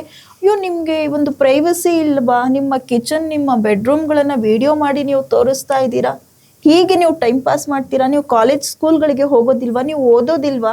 ನಿಮ್ಮ ಕಾಲ ಮೇಲೆ ನೀವು ನಿಂತ್ಕೋಬೇಕು ಅಂತ ನಿಮ್ಗೆ ಕನಿಷ್ಠ ಜ್ಞಾನ ಇಲ್ವಾ? ನಿಮ್ಗೆ ಯಾರು ಹಿಂದೆ ಮುಂದೆ ಹೇಳೋರಿಲ್ವಾ? ಇದೇ ಯುತ್ತು ಹಿಂದೆ ಹೋಗಿ ನಮ್ಮ MLA, ನಮ್ಮ ಮಿನಿಸ್ಟರ್ ಅನ್ಕೊಂಡು ಜೈಕಾರ ಹಾಕಿ ಒಂದಿಷ್ಟು ರೀಲ್ಸ್ ಮಾಡ್ಕೊಂಡು ಬಂತು ಮತ್ತೆ ಪೋಸ್ಟ್ ಮಾಡ್ತಾರೆ. ನಿಮ್ ಸಾಧನೆ ಏನು? ಈಗ ನಿಮ್ಗೆ ಚೆನ್ನಾಗ್ ಅನ್ಸ್ತಾ ಇದೆ. 10 ವರ್ಷ ಆದ ನಂತರ ಏನ್ ಮಾಡ್ತೀರಾ ನೀವು? Correct. This has to be changed. ಅಂದ್ರೆ ಇದಕ್ಕಾಗಬೇಕಾಗಿರೋದೇನು? ಹೆಲ್ತ್ ಸೆಕ್ಟರ್, ಎಜುಕೇಶನಲ್ ಫೀಲ್ಡ್ ಬದಲಾವಣೆಗೆ ಶ್ರಮ ವಹಿಸಬೇಕಾಗಿರೋದು ಇವರೆಲ್ಲರ ಕರ್ತವ್ಯ ಅಂತ ನಂಗೆ ಅನ್ಸುತ್ತೆ. ಓಕೆ, ಮುಗಿಸೋಣ ಅಲ್ಲ? ಎಲ್ಲ ಆಲ್ಮೋಸ್ಟ್ ನೀವು ವೈಂಡ್ ಅಪ್ ಮಾಡಿದ್ರಿ ನೀವೇ. ನಾಯಕತ್ವ ಆಲೋಚನೆಗಳನ್ನು ಮಾಡಿ. ಇವತ್ತು ಕೆಲವರಿಗೆ ಸ್ಥಾನಮಾನಗಳು ಸಿಗದೇ ಇರಬಹುದು. ಆ್ಯಸ್ ಅ ಪಾಲಿಟಿಕ್ಸ್ ಮುಂದಿನ ದಿನಗಳಲ್ಲಿ ಅವಕಾಶ ಇದ್ದೇ ಇದೆ. ನಿಮ್ಮ ಕೆಪಾಸಿಟಿ, ನಿಮ್ಮ ತಾಕತ್ತು ಗೆಲ್ಲೋದು ಕೂಡ ಕನ್ಸಿಡರ್ ಆಗ್ತದೆ. ಆದರೆ ನಿಮಗೆ ಅವಕಾಶಗಳು ಸಿಕ್ಕಿದಾಗ ಅದು ದುರುಪಯೋಗ ಆಗೋದು ಬೇಡ. ನಿಮಗೊಂದು ಜವಾಬ್ದಾರಿಯನ್ನು ಕೊಟ್ಟಾಗ ಅದನ್ನು ಹೇಗೆ ನಿರ್ವಹಿಸಬೇಕು, ನಿಭಾಯಿಸಬೇಕು ಅನ್ನುವಂಥ ಕ್ಲಾರಿಟಿ ಇರಲಿ. ಒಂದೊಳ್ಳೆ ಟೀಮ್ ಕಟ್ಕೊಳ್ಳಿ. ನೀವೆಷ್ಟೇ ಒಳ್ಳೆಯವರಾಗಲಿ, ಕಳ್ಳರ ಗುಂಪಲ್ಲಿ ನಿಂತರೆ ಕಳ್ಳರ ನಾಯಕ ಅಂತ ಕರೆಸ್ಕೊತೀರ. ಕಳ್ಳರ ಗುಂಪಲ್ಲಿ ಕಂಡ್ರೆ ನೋಡ ಒಂದು ರಾಶಿ ಕಳ್ಳರು, ಅಲ್ಲೊಬ್ಬ ಲೀಡ್ರು ಅಂತ ಕಲಿಸ್ಕೊತೀರಿ. ಬಹಳ ಸಣ್ಣ ಸಂಖ್ಯೆ ಇದೆ, ಏನು 35 ಜನ ಇಲ್ಲ ಇಲ್ಲಿ, ಇರೋದೇ 6-7 ಜನ. ಕರೆಕ್ಟಾಗಿ ಮನಸ್ಸು ಮಾಡಿದ್ರೆ ಈ ಸಮುದಾಯದ ಸಮಸ್ಯೆ ದೊಡ್ಡ ವಿಚಾರ. ಯಾಕಂದರೆ ಒಳ್ಳೆ ನಾಯಕತ್ವ ನಿಮಗೆ ಅಡಿಷನಲ್ ಆಗಿ ಒತ್ತಾಸೆಯಾಗಿ ಒಳ್ಳೊಳ್ಳೆ ಲೀಡರ್ಗಳಿದ್ದಾರೆ ಅಲ್ಪಸಂಖ್ಯಾತರಲ್ಲದ ಸಮುದಾಯದಿಂದ. ಸಿದ್ದರಾಮಯ್ಯನ ಸಪೋರ್ಟ್ ಮಾಡಿಲ್ವಾ? DK ಶಿವಕುಮಾರ್ ಸಪೋರ್ಟ್ ಮಾಡಲ್ವಾ?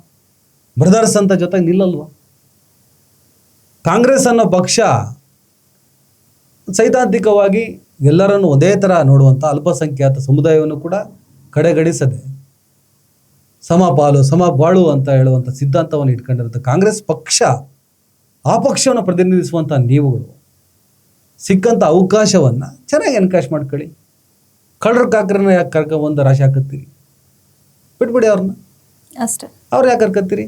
ಅವ್ರು ಮಾಡುವಂಥ ಒಬ್ಬ ಕಳ್ಳನ ಕರ್ಕೊಬಂದ್ರೆ ಅವ್ನು ಕದೀತಾನೆ ಬಿಟ್ರೆ ಅವನೇನು ಕ್ರಾಂತಿ ಮಾಡ್ತಾನ? ಒಬ್ಬ ಹಳೆ ಕಳ್ಳನ ಕರ್ಕೊಬಂದು ಒಳಗೆ ಬಿಟ್ರೆ ಅವ್ನು ಹೊಸ ಕಳ್ಳ, ಅವನು ಕದೀತಾನೆ ಇರ್ತಾನೆ. ಅದರಿಂದ ಕೆಟ್ಟ ಹೆಸರು ಯಾರಿಗೆ ಬರ್ತದೆ? ಯಾವನೊಬ್ಬ ಕಳ್ಳನ ಹೆಸರು ಯಾವನಿಗೆ ಗೊತ್ತಿಲ್ಲ. ಇಲ್ಲಿ ಒಂದು 10 ಜನ ಗೊತ್ತಿರ್ಬೋದ ಇವನಿಂಥ ಕಳ್ಳ ಅಂತ, ಅವ್ರು ಯಾರು ಗೊತ್ತಿಲ್ಲ. ಬಟ್ ಅಲ್ಟಿಮೇಟಾಗಿ ನಿಮ್ಮ ಡಿಪಾರ್ಟ್ಮೆಂಟಲ್ಲಿ ಏನಾದರೂ ಎಡವಟ್ಟುಗಳಾಯಿತು ಅಂದಾಗ, ಭ್ರಷ್ಟಾಚಾರಗಳಾಗ್ತಿದೆ ಅಂದಾಗ ನಿಮ್ಮ ಹೆಸರುಗಳೇ ಬರ್ತದೆ. ನೀವೇ ವಿಲನ್ ಆಗ್ತೀರ, ನೀವೇ ನಾಶ ಆಗ್ತೀರ. ಅಯ್ಯೋ ನಾನು ಅವಾಗ ಎಚ್ಚರ ವಹಿಸಬೇಕಿತ್ತು. ಎಚ್ಚರ ವಹಿಸೋ ಸಂದರ್ಭದಲ್ಲಿ ನಮಗೊಂದು ಮೆದುಳು ಇರ್ತದಲ್ಲ, ಅದಕ್ಕೆ ಕೆಲಸ ಕೊಡಿ. ದಯವಿಟ್ಟು ಈ ಸಮುದಾಯನ ಉದ್ಧಾರ ಮಾಡಿ.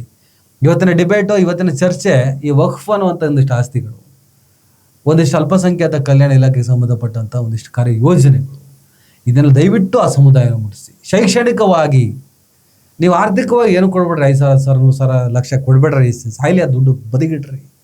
ಅವ್ರಿಗೆ ಒಳ್ಳೆ ಎಜುಕೇಷನ್ ಕೊಡಿ, ಒಂದೊಳ್ಳೆ ಆರೋಗ್ಯವನ್ನು ಕೊಟ್ಬಿಡಿ. ಅವರೇ ಆರ್ಥಿಕವಾಗಿ ಸಬಲರಾಗ್ತಾರೆ. ಒಳ್ಳೆ ಎಜುಕೇಷನ್ ಸಿಕ್ಕಿದ್ರೆ ಒಳ್ಳೆ ಕೆಲಸ ಸಿಗ್ತದೆ. ಅಷ್ಟೇ.